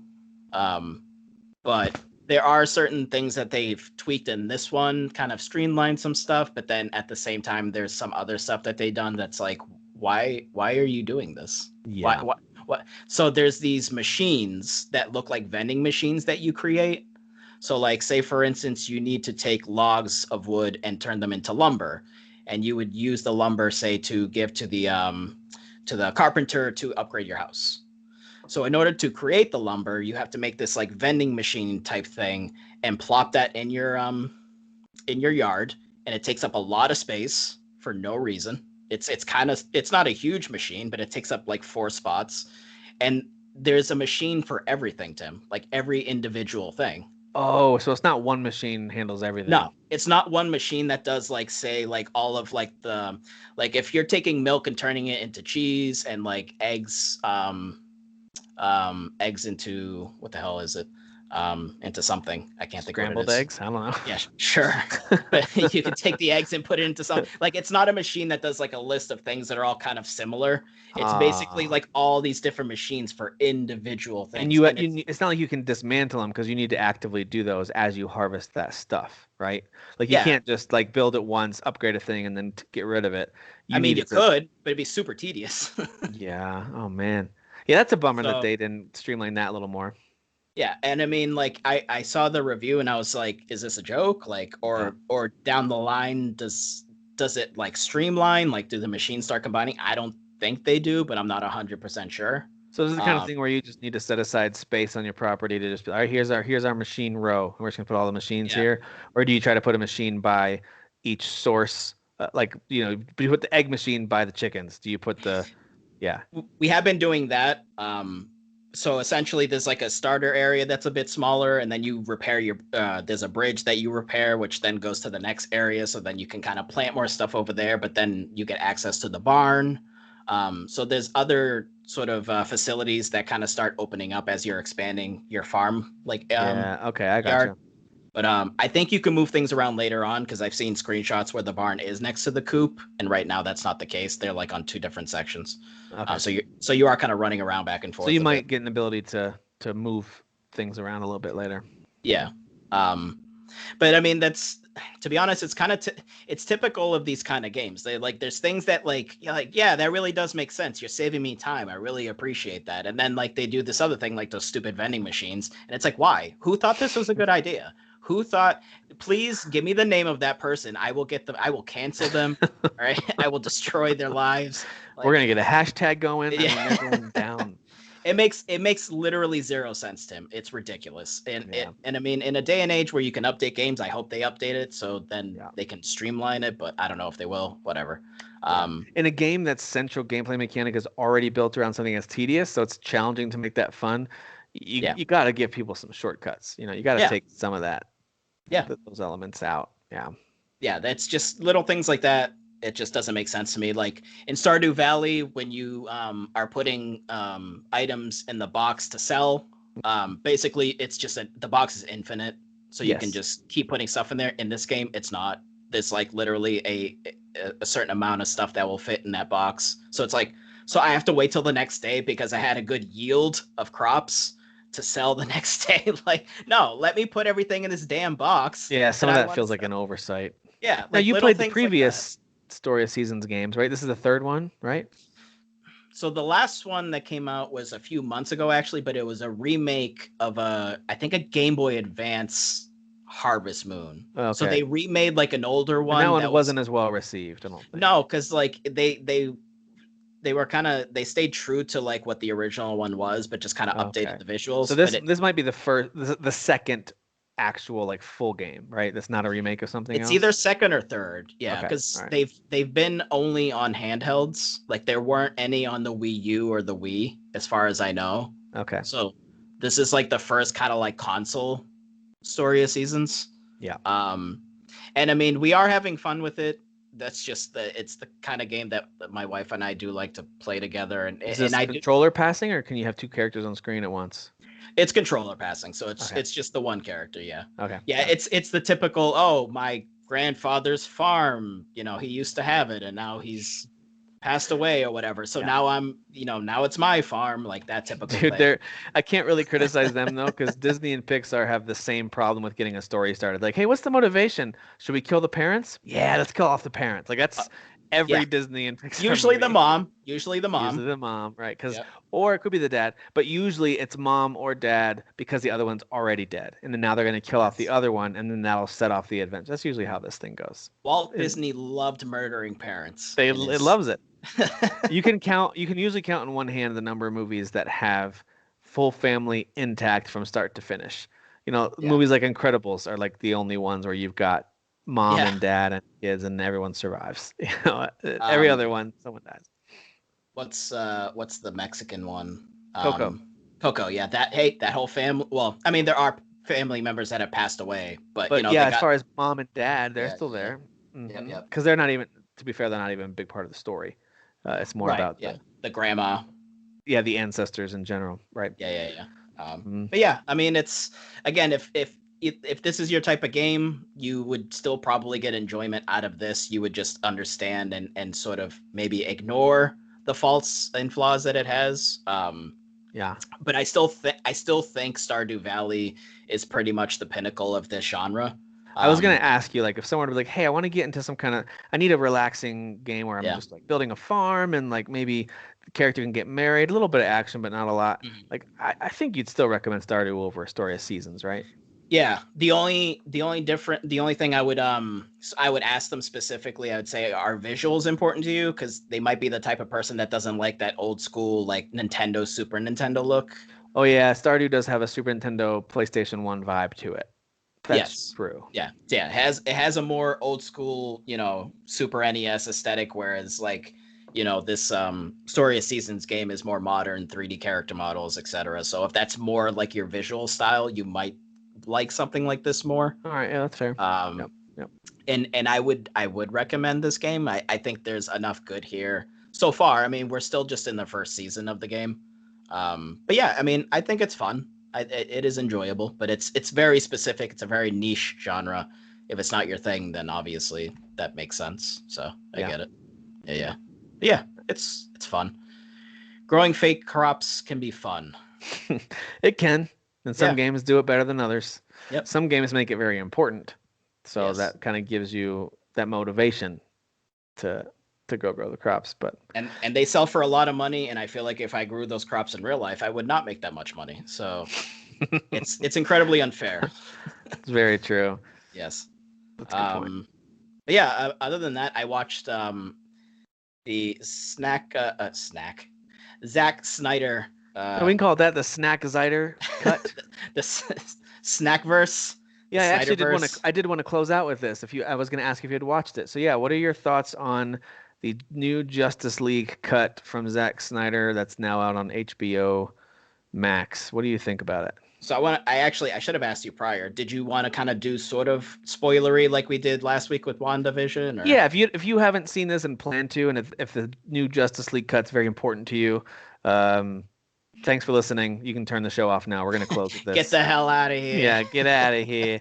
Because same thing we did with WandaVision and Spider-Man last week. But yeah, let's do that. We can, and also this is, if you're like, yeah, but I saw the old cut, I'll watch the new cut at some Right. point. I gotta tell you, there's enough spoilery stuff. It's a different movie, man. And so if you care about DC movies and Justice League stuff, I would suggest don't listen because some of the stuff, and we won't spend a ton of time talking about it. It's not my favorite thing ever, but I did like it. Um, yeah, there's enough spoilery stuff to maybe wait to listen to this until you've watched it. So Yeah, I wanted to check. So, spoiler alert, I did not watch the original. So this is oh, actually the first time I've seen this movie. okay. Then um, did you watch Man of Steel and Batman yes. versus Superman? Yes. Okay. And actually, I don't know if it was Derek that made a post or someone else that made a post, and I said on there, I legitimately don't understand because it seems like a lot of people dislike Man of Steel, like really hate Man of Steel, and I think that movie's awesome. I Some people really, do really like mainly the for the movie. one climactic moment at the end, a decision that Superman makes where they're like, well, now you've ruined his character. But it makes sense though. What was he supposed to do? No, Like, listen, I'm with you know? you. Yeah, I'm yeah. just saying that's usually what I've heard. Okay. I think it's silly. I also just think some people didn't like the Snyder vibe. There's a very specific Snyder feel to the stuff that he makes. Everything from, The Watchmen to these Justice League movies, Yeah. it's just got a very specific feel to it, even 300. And so if that's not your thing, that's fine. Um, I do think I'm not a mega Snyder fan, but I think there are Sure. elements of stuff that he makes that are cool. That's got a certain vibe to it that I do like. But I also, that dude needs to relax on the slow motion. I think we can all agree on that. there were a few slow-mo shots, which I A mean, few. yeah, it was like This five. this movie's oh, there's more than five. Get out of here. All right, This movie's six, maybe runtime is like 4 hours and 10 minutes or whatever it is, right? It's 4 hour so and 2 minutes, I think. okay. I It's mean, there's over. the credits, but Yeah, it's yeah. just under 4 hours, not counting the credits. And I'm thinking about an hour and a half of slow mo. I'm thinking something. All right. Well, I mean, that's that. Come on, Jesus Christ. Now you're being overzealous. Um, I mean, maybe it's closer to an hour. I don't know, Yeah, but it's a lot. It's a lot. yeah. Yeah. So I mean, I have no frame of reference. I don't know. So this one, like you said, yeah, right under 4 hours. So the Justice League originally came out in 2017. It says here the runtime was 120 minutes. So what is that? An hour, 2 hours. Yeah. Was it 2 hours and 10 minutes? I might be getting that math wrong. So like this movie is almost double what it was when it released in 2017. So something I read about it, and I don't know if this is true or not. I read that the original cut. I'm sorry, I shouldn't say the original cut. The Whedon version, Mm-hmm. because as most people know, Snyder had to drop out of production. Him and his wife both were part of the production team, and they dropped out when their daughter took her own life Yeah. tragically during production of this, Yeah. and understandably walked away from this to go focus on family things. And the studio wanted it to continue. I don't think it was like as cold-hearted as I just made it sound just now. They wanted Yeah. it to Yeah. continue. I think Yeah. they just were ready for him to hand the reins over to someone else to continue production, understanding it's going to be a long time until he's able to come back. So Yeah. Yeah. they had Joss Whedon, who had had a lot of success in a number of different genres before he started getting Me Too'd like crazy these days. Avengers movie. But I yeah, mean, he did the he did the Avengers, and Ultron. He did Age of Ultron. he did Age of Ultron, which looking back now, those aren't the strongest of all the Avengers movies, but they're still good. Like he still knows how to take an ensemble cast and tell a fun and decent story. So most folks, okay, I shouldn't say most folks. I thought, hey, not a bad pick for someone to pick up the reins and run with it. The styles are very different, but it turns out, according to I forget which website had this article, but it was talking about how Whedon did his cut and how Snyder's is going to be so much different. This was building up Mm. to the release of the Snyder version. Apparently, Whedon only used maybe 20%, maybe, of what was filmed by Yeah. Snyder before he took over. That's crazy.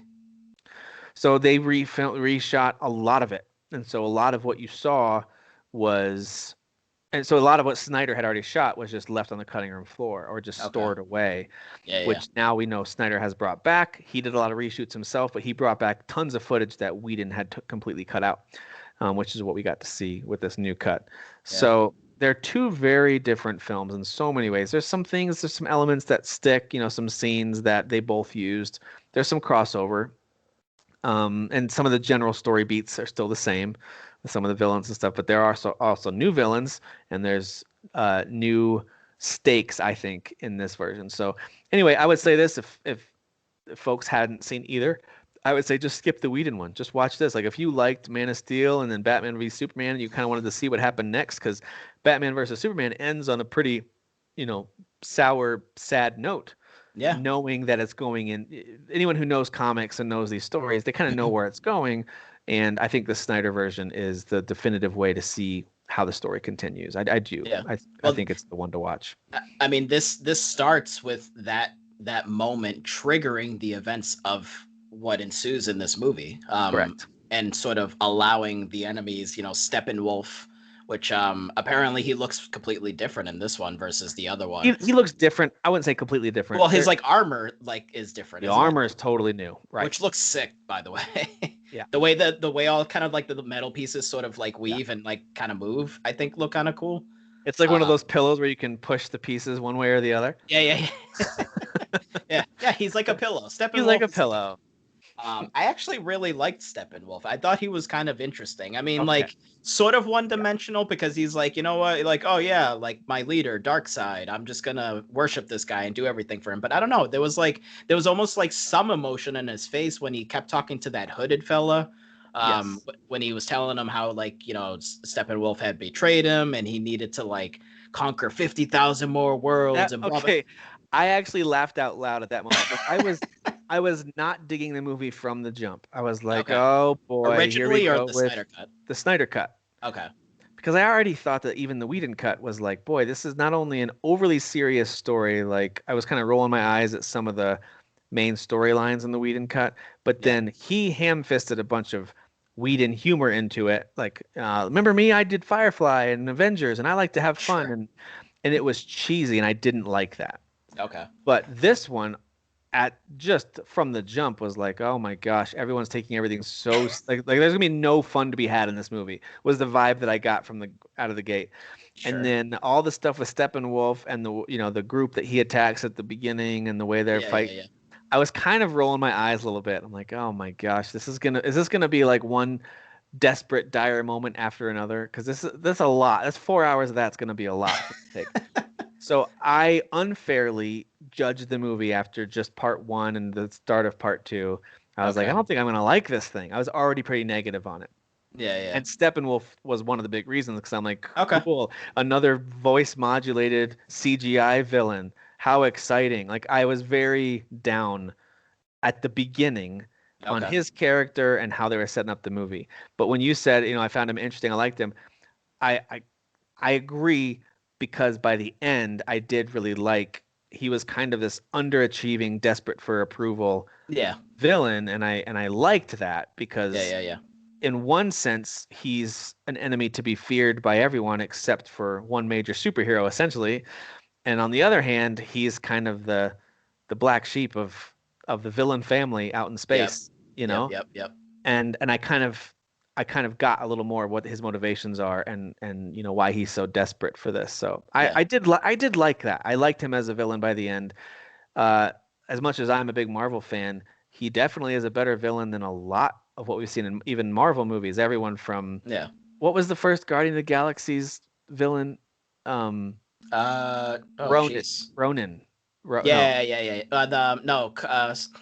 Something the Destroyer, or I can't remember now. Yeah, he had the purple face. Okay, such a dumb bad guy. No motivation. He just was like, and he had again the voice modulation. Like that. He wanted to sort of one up. He wanted to one up Thanos. He did, but he was just. I thought, for a movie that was so great, what a dumb villain. I mean, Suicide Squad struggled with that too. The first Suicide Squad, by the way, the new trailer looks really entertaining and crazy. Looks wacky. But the first Suicide Squad movie, overall, not a horrible movie and had some entertaining stuff in there, but one of the dumbest villains, the Enchantress, who was just like, I'm gonna belly dance you to death. And it's like, what is this? This is so stupid. That sounds hot, Tim. That sounds sexy. I didn't say it wasn't that, but it was dumb. I'll give you that. It was dumb. It was dumb. Anyway, I know we got sidelined, but I want to just chime in there. You're right. I think Steppenwolf, good villain, but can I say Darkseid, who I always thought was pronounced Darkseid. I don't know why. I always thought it was Darkseid. Yeah. Yeah. I always thought it was Darkseid. So anyway, they confirmed it's Darkseid. Darkseid, one of the dumbest villains in history. Can we agree on that? He's DC Thanos, right? I mean, yeah. That's like the super simple way of putting it. He's like, oh, he's DC. He is, Thanos, but okay, but Thanos, the way that they portrayed him in Endgame at least, is not only powerful, but he is so smart. Oh yeah. And honestly, and this is thanks to Josh Brolin mostly, like oddly charming. Like Thanos is an incredible villain in those. So can I do like, I don't know if devil's advocate is the right word here, but so Justice League is the first time we're seeing him, right? Yes. So think of this as the first Avengers movie where all we saw of Thanos was him turning his head sideways and smirking. Yeah. So like they haven't It was really some kind of developed him like "I'll yet. do it myself" line or something he has, right? Something like Yeah. that. Well, he said that later on, Oh, okay, okay, okay. but like that was just us getting a shot of Thanos and everyone freaking out, right? So like even though Darkseid actually has some speaking scenes and there's like that whole like however many years in the past when he first tried conquering Earth, like that scene. There is a bit more Darkseid in this, his first unveiling Yes. compared to Thanos, but maybe down the line, if the Snyderverse expands and they actually do make more Justice League movies, maybe we get a bit more complexity Okay. to his If character. all we saw from Darkseid in this movie was he's being talked about, Yeah, and we fear him just by the way they're talking about him, yeah, yeah, and yeah. then at the end, some spoilers here. We talked about there's going to be spoilers. Mhm. Um, they are in the process of successfully opening a portal that will allow Darkseid and his crew to invade or whatever. Like that Mhm. portal opens up and you can see him, and he's sitting there with that cool kind of like head Yeah, rested yeah, on his fist, kind of like position. Like he looked intimidating. If yeah, that's yeah, all we saw of him, and at the very end, the portal closes and something gets popped through, yeah, yeah, yeah. um, and then he kind of steps on it. And if that's all we saw, Mm. and then maybe the statement at the end, like that doesn't matter because now we know where this it wasn't a formula, whatever it was. We know where Yeah, the that infinite something formula that they're it looking was some for, kind of like, form. Yeah. And if yeah, that's all we saw of him, I would agree that like, ooh, they're really setting up a much bigger bad here, Thanos style. Here's sure, the sure. problem. They showed in depth with what I thought was a pretty on the nose description kind of history lesson from Wonder Woman. I didn't like this part. I thought it was really hokey the way that she like told the old story and it went back to it felt a Mm. little bit like telling the story of Sauron with the rings with the Oh, elves and sure. humans. So I got a lot of Lord of the Rings vibes as she goes back and talks about how Darkseid and his minions attacked. It Yep. actually shows him and he speaks number of times in this flashback scene. He Hmm. lands, he smashes, the formula reveals itself. So like Yeah, yeah, yeah. he sees it. He knows where he is. He's having this battle. He gets mortally wounded because they all team up successfully and send him Yep. flying back into space. Yep. Yep. And for some reason, for thousands of years, he doesn't know where this is. Now, you see, so you say that, right? And I'm like, oh, so is that what that symbol is? Because that makes sense. I thought when because he struck the earth, and I thought that was him just kind of like being like, I'm a That's what I badass. thought. Like, But Steppenwolf, he yeah, discovers it yeah, when yeah, that's yeah. he's like, oh, this is. I don't know if that is the formula or the symbol that this is where the formula is. So I'm wondering if in that moment when Darkseid did that, he just didn't know what that was. But then when because Steppenwolf says, "Show me," he's taking his hand and he's putting it in the in Yeah. one of the cubes. So I'm wondering if the cube is telling him, because otherwise, It's how would he also know? possible that that is a mark that Darkseid made on that world when he Mm, landed, mm, and he did that mark because he wanted to remember where the formula was. So it's possible that mm. like the Or formula that. was there, he made the mark so he could, someday, so he wouldn't lose where. So I understand there's some Yeah, different yeah, yeah, yeah. aspects that I might not be understanding. Yeah, me Okay, so neither. Yeah, as a non-mega DC fan, I can tell you I watched the movie. I had yeah, headphones in. I was paying attention. All right? I yeah. wasn't playing something on my Switch while it was on. I was paying attention. I did not find it to be very clear Yeah, why Darkseid couldn't have found this on his own a long time ago. So yeah. I've seen a lot of jokes out there about like the Darkseid's the most powerful man, being in the universe, except he doesn't know how to use a GPS. Like I've seen lots of jokes out there about that. Yeah. And it's possible that they explain it. There could be a throwaway line where they kind of Mm, mention like the way that they were, sent away was like I don't know, they were warped or portaled somewhere and they didn't know where. Like, I mm, don't know. I don't know how this happens, how they can't get their way back. Maybe there's an explanation for it. I'm sure someone out there knows it.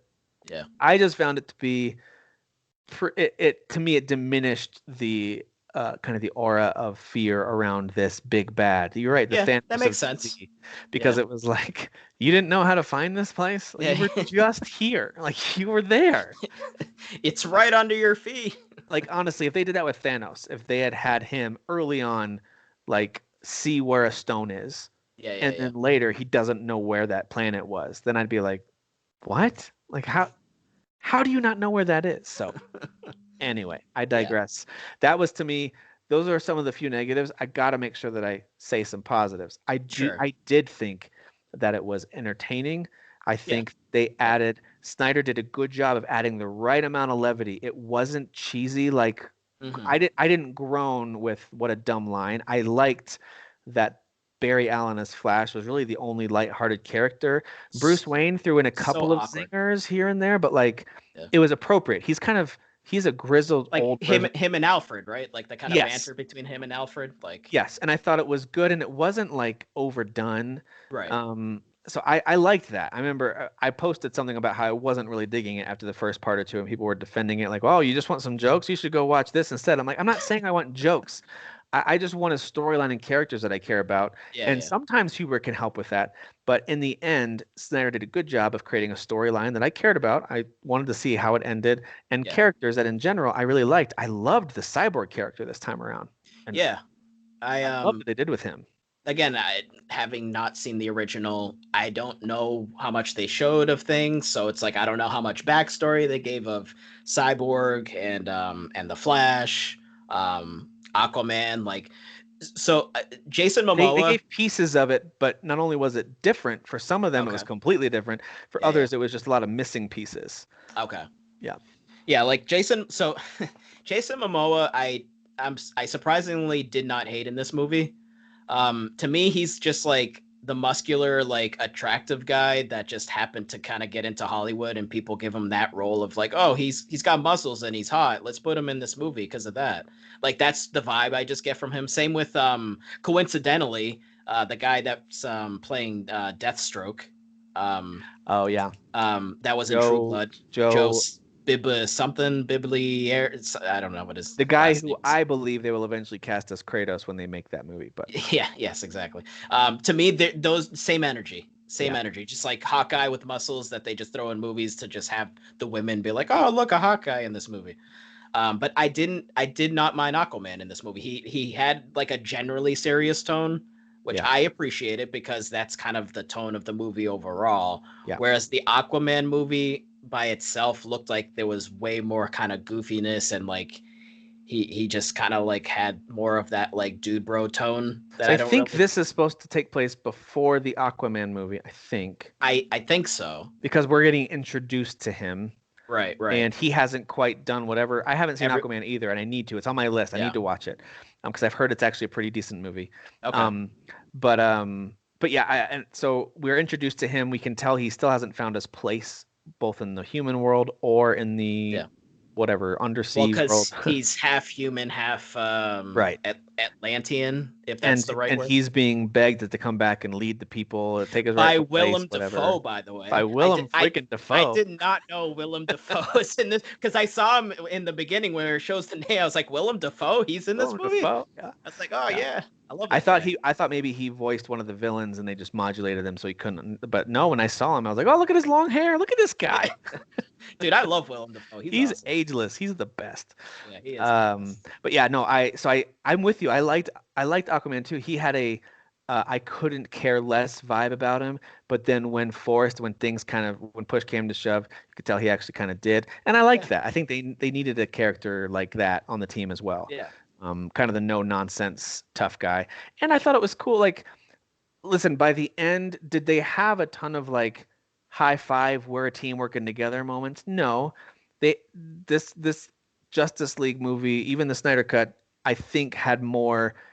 Hey, individually, we are all really cool superheroes who can do cool stuff, and yeah, they had a few moments where, as a team, they shined, and it yeah, was especially evident at the very end, the final moment yeah. when they each had a hand in defeating the villain. And I thought that was very cool. And that kind of left me wanting a little more. Like, I wish they would have been able to work together more because there's such Well, a build up to them truly working yeah, together.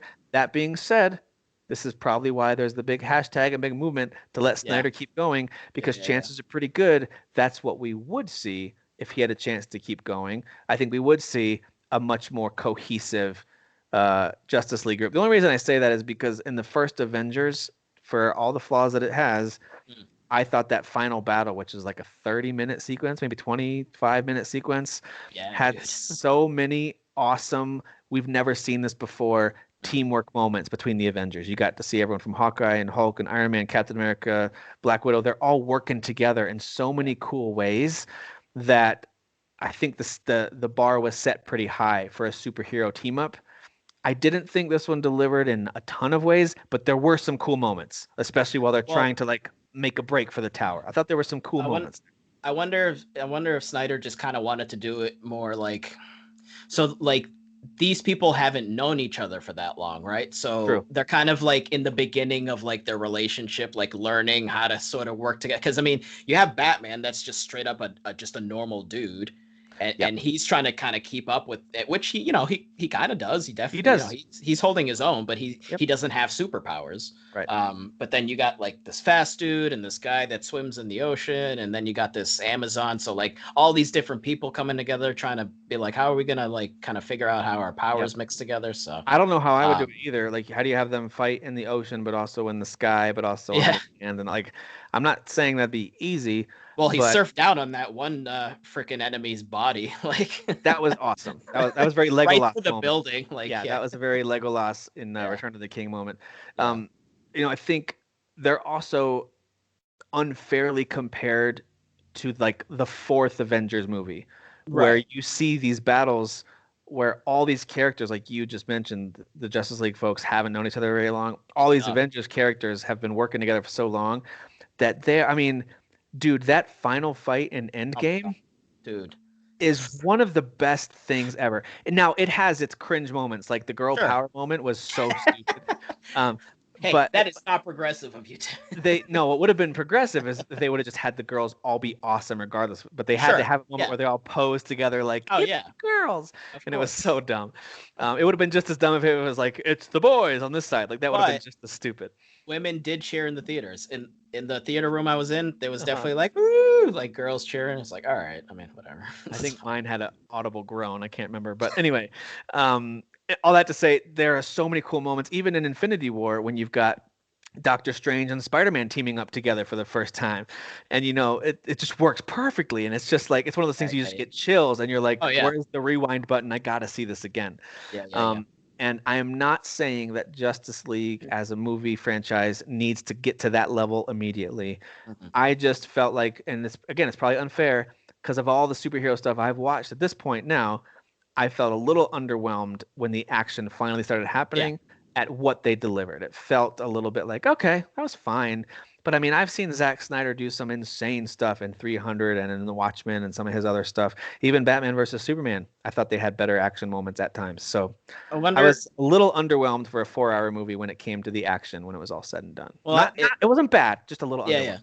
Well, so I'm trying to kind of like compare to not that there's like actual numbers or anything, but like in the DC universe, like is like Superman's like Goku from Dragon Ball Z. He's just like leagues ahead of like anyone that's in the room, right? Right. Whereas like when And you're that's after thinking he goes like Super Saiyan. Like, yeah, yeah, exactly.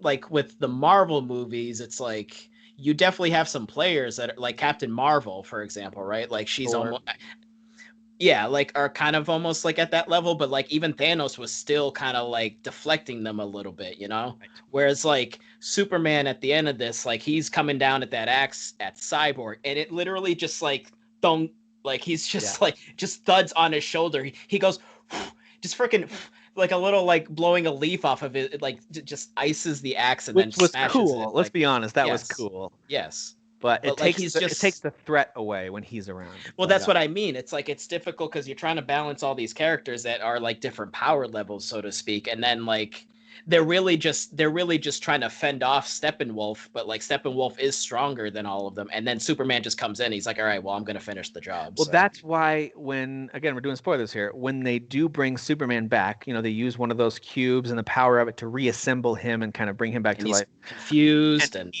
it's almost like he's come to being for the first time. So he has right, no knowledge of where he is. yeah, He's trying to like come to. All he knows is there's a bunch of powerful people around him and they seem threatening. yeah, yeah, yeah, And yeah, yeah. and when Cyborg's auto defenses take a shot at him, that's when it sets him off. That scene I thought was probably the best action sequence of the Hmm. whole movie. Um, just for me personally, I thought it was very cool and it was Yeah. genuinely scary because if Superman is Well, out of control, yeah. like Yeah. that Yeah. was terrifying. I'm like, how Yeah. are they going to stop him? And thankfully, of course, Lois Lane's the only one who could stop him because no one else can. Uh, Batman's best technology gets easily wiped out. You know, Yeah. Aquaman and Flash accidentally run into each other, which is pretty funny. It's like, dude, I'm so sorry. And he My points at him, bad. you know. Yeah. Yeah. I liked Thank that. you. You know, and even Wonder Woman at her best, like she Yeah. tried. She's the best that they have up against him, but Yeah. even she can't. So that was great. And I thought that was a great action sequence, especially as Flash is trying to like move around behind him, and then Yeah. Superman starts moving at his speed, Just and it's looks like, at him. holy crap, Yeah. no one He's can just notice that. stumbling at like maximum speed, like speed of light. He's just stumbling on the ground, like, oh shit. Like, what am I supposed to Yes. do? That was Um, very cool moment. I got to give that, yeah, even though I made fun of the slow mo and how the yeah, action yeah, yeah. sequences weren't quite what I wanted. I loved that whole action sequence, and that slow mo moment worked great. I Yeah. thought really great. So I don't know if we want to end on this last point or if we can keep going, but like this, so there's something that I was thinking about afterwards, and I was kind of trying to piece it together. That I was like, oh, this is actually kind of interesting, and I'm wondering if this is going to feed into potentially the future, like whatever Justice League movie or some of the singular movies of the different characters. So Martian Manhunter, was he in the original Whedon cut? I don't No, think he was, right? listen, if Okay, he was, I didn't remember him, and that's surprising because he would stick out. he looked like a homeless Vision, so I would have remembered him, I think. Yeah, yeah, he looked like Vision mixed with Superman, but kind of like, yeah, homeless pretty much. So Or he shows up. like Vision's rock star twin, you know, who's like Yeah, been out on the road for too long or yeah, something. just grizzled. Yeah, Listen, grizzled. I'm sorry. If you're a DC fan, maybe that was like the moment for you. Mm, I saw it and I was like, all right, it's some super powered person or character, not villain, super powered somebody that I should probably care about. But then when he said his name, I was actually like, okay. But yeah, listen, I'm not going to pretend like, Captain Marvel isn't a dumb name. Like there's dumb names across all of yeah. comics. I know. There must be a But, reason why his name is that. I'm sure right. there's a history behind it, and we just don't know Correct. because I'm not as privy to the Yeah. DC lore. But But it was a cool way to say a lot more is coming, or could so come. So, but like so the first scene that he shows up, and yeah. technically he's disguised as someone else. Right. And it's But that actor, that guy who plays that colonel or whoever he is. Yeah. yes, Hmm. but that scene confused me at first Me because I too. was like, all right, so I would assume he'd have to meet a person to be able to turn into them, and I don't know if he's ever met Martha Kent, right? That's her name, right? Martha Kent. I think he has because I think that character is in the DC universe. That Well, general or sure. who I just so I didn't know if think they had crossed paths or anything. I don't know. Um, I but don't know. why would he go to Lois disguised as Martha, trying to get her out of her funk? Like, Because he knows that Lois is the key when they bring Superman back to making him himself. I think that's what it's supposed to be. I think it's that Martian Manhunter wants the Justice League to succeed against Steppenwolf and Darkseid in this mm. case. And I think he could see all the events unfolding and knew he needed Lois Lane to stop being a shut-in and needed her to get out there. So that I think. makes sense, right? That does make sense. But then there's the scene later on that when Batman Bruce is having sort of like that deja vu moment. He's like, I remember Barry showing up through almost like a portal thing as I was sitting in this seat, telling me that Lois is the key. And Diana is like, yeah, she's the key to, getting Superman out of, like, we just revived him. Right. He was fighting us, and she got him to be aware of who he is. And he says, no, I think it's something darker than that. I think And in each parallel universe, she means something different. That's what I took from that. because later on, so then there's the epilogue at the Yeah. end. So I Yeah. don't know if you want to end on that. Yeah. But the epilogue, which I'm assuming was completely new, because Yeah. Jared Yeah. Leto, the Joker from the Suicide Squad movie, is the Joker in this epilogue, And but a he's part of a completely different ragtag style. team here. Yeah. A completely different style of Joker, like Right. more of like a regular Joker instead of like the weird, like, I don't know what you even want to call him in Suicide I Squad. mean, Like, he looks like a post-apocalyptic Joker, which is what he is. yeah. Yeah. But like but Batman and him are having that exchange, Yep. and he mentions killing someone, saying her, which Well, that's in it, because and he says something Lois. happened, and I don't know if it's something that maybe comic book readers know this, Yeah. because maybe I'm assuming this is a timeline or a storyline that people are familiar with. I am not familiar with this, Right. although it's a really intriguing idea where something happened that made Superman flip and turn bad. And it has to do with a decision that Bruce made at some point that Yeah. let Lois die that made Superman turn evil. Which But this whole sandy post-apocalyptic world, he's had those visions before. correct. So here he is now in this, and they're showing it again, but a bit more. And he's there with Deathstroke, which is weird because then you have that other scene where Deathstroke seems like he wants to kill Yeah, Batman. kind of like in the real version, Yeah, Deathstroke is being hired by Lex or partnering with Lex yeah. Luthor to go. But So, Cyborg is there, and yep, Barry's there, and then the chick from Atlantis is there, and she even mentions, I Johnny think, Depp's old Aquaman. girlfriend, right? Yeah, yeah.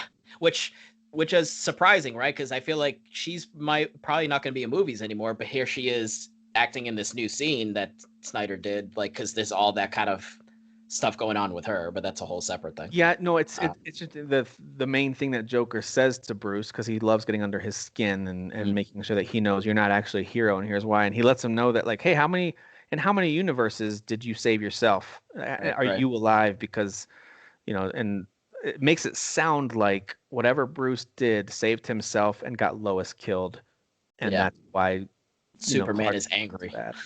It's super angry, and so I don't know. That's fascinating to me. I think Yeah. I'd love to see that story fleshed out. I don't necessarily want to see a story that we see parallel universes all in one movie. I'd love to just see a tell me the parallel universe story. I want to see the evil side of all this just that's just me. I'd Yeah. like to just see that story. I don't really necessarily need to see them jump from universe to universe, but maybe there's a creative way to do that. Yeah. I'm no movie Well, maker, that's but why I was bringing up Martian Manhunter because I was almost wondering. It's like I know Martian Manhunter becomes part of the Justice League, but like it, I don't know if I was reading it wrong, but I was like, are they almost trying to frame him as like maybe a bad guy here? Because like if he was going to see Lois to try to kind of get her out of her funk to then like I don't know, be in a place and time where she shouldn't be or something, or I don't know. yeah. There was something there that I was piecing together in my head, and it's like later on, then in that epilogue where they mentioned her, having been killed and so on and so forth. So, Yeah. and then Well, he shows I up at shouldn't even his say house. alternate universe.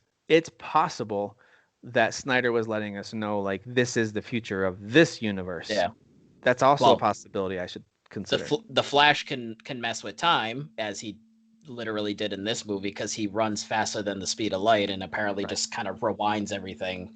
So, yeah, Right. and that's a pretty common thing. I know that's something that in the comics is often explored with the Flash, him like kind of messing with time because of how fast he can go. So, Yeah. Yeah, I'm fascinated by this new cut because it actually makes me interested in more of the DC stuff, but I'm mhm. also in a way less interested because I know this was a one-off and outside of some miraculous change of heart by lots of powers that be, Yeah, this is the last we're going to see of his vision of that story moving forward. So, I'm fascinated by it, but then also kind of like, yeah, it was what it was. It was entertaining. It had some cool moments. There's some potential there, but the yeah, DC for whatever reason, they can't get their stuff together and keep their characters all in one cohesive universe. I yeah, don't know why. They just can't do it. They just can't do no, it. I don't know why. yeah. I mean, But maybe just keep making 4 hour long Justice League movies. did you Don't like even. that little Green Lantern reference with the ring when they were telling the old story Yes. and Yeah, yeah, yeah. And Darkseid it tried to was grab zipping. it? Yeah, yeah. It was zipping around and then it kind of went off somewhere. Yeah, Well, yeah. he almost grabbed it and then someone stopped him or knocked it and then it flew off into space, which is I Yep. assume where eventually the modern day Green Lantern somehow connects with it. But anyway, Ryan um, Reynolds. Ryan Reynolds. That's right. Um, It's all coming overall, together. overall, I thought it was good. I might even rewatch it. It's pretty long, but this is the kind of thing I could see myself putting because it's split up into parts, almost like episodes of a mini series. So, Mm. if you treat it like, hey, I'm going to binge back through that show again, especially for a show that's only got one season, basically, I could see myself doing that again. And now that I know the full context, I bet that I would enjoy the opening parts a bit more. I might even go back and revisit Batman v Superman. Man of Steel isn't quite as important. It's really Batman v Superman and this kind of work as one flowing, you know, arc Yeah. of a story. I mean, the events But of especially the end of Superman does affect, especially in the beginning of Batman it v does. Superman, because Yeah. it's showing the fight and sort of the damage that they've caused to what is it, Metropolis, and Right. them kind of like doing that real world thing of like, yeah, there's like these gods fighting and they're literally destroying and people are dying, millions of people in the city dying, like, Yep. so Which was that's a great premise, but that yeah, movie also struggled to really find its footing. yeah, Again, not yeah, bad, but it's swimming in sevens. That's what these movies are. They're swimming in sevens. which can be enjoyable. It can be enjoyable. Definitely.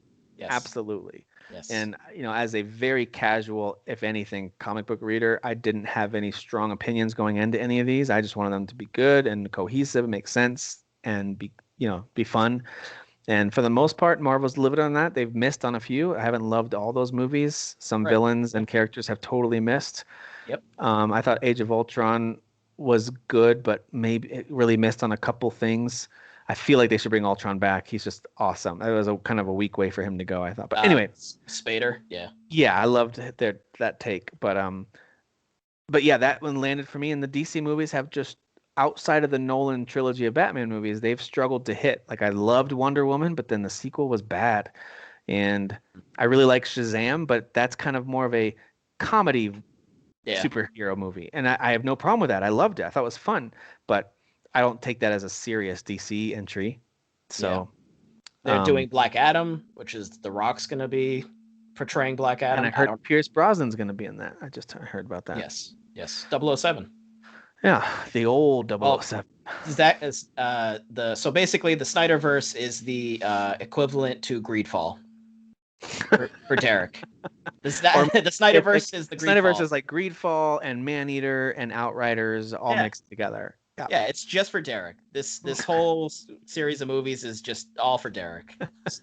Oh no, not Maneater. He didn't like that. Mortal Shell. So it's Sure. Greedfall, Mortal Shell, Outriders. That's what it Yeah. is. Yeah. Just a bunch of mediocrity for our good pal Derek. Eric, we're throwing you some love here because we miss you, buddy. So, all right. Well, listen, we kind of went long there at the end, but it was interesting. I did find that to be a fascinating.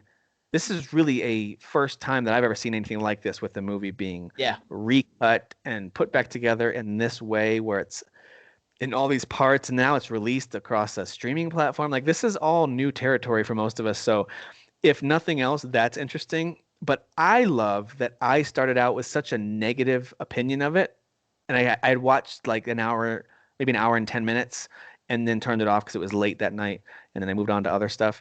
And then when I came back to it, I didn't rewatch that. I just picked up right where I was, and the movie really grew on me after a while. Even though I hated the 4:3 screen, I kind of I think once I got over it, it only took me like 3-4 minutes to not even notice that anymore. Yeah. It was whatever. I appreciate that they allowed the man who originally started making the movie to just follow through and finalize his vision. I mean, he had a vision. Snyder vision. The snacker vision. The snacker vision. Yeah. Snacker vision. Yeah. Overall pretty good. I'm with you. That's cool that they let the creator come in and do that. That's not something that you would normally see happen, I don't think. He got to spend a buttload of money doing that too. Anyway. Let him keep going. Keep going. Keep going, Zach. All right, well, there's the moral of this episode. Monster Hunter Rise is great. Valheim is still super addicting, and Snack Zyder is Superman. So I want to snack on the rest of those movies that he wants to make. All right. Yeah. I'll accept that. Yeah. Okay. All right, well, guys, thanks for listening. I know this episode got a little long. Thanks for listening to this episode of what Daniel would call our fireside chat. Fireside. And we'll talk to you guys next week. See ya.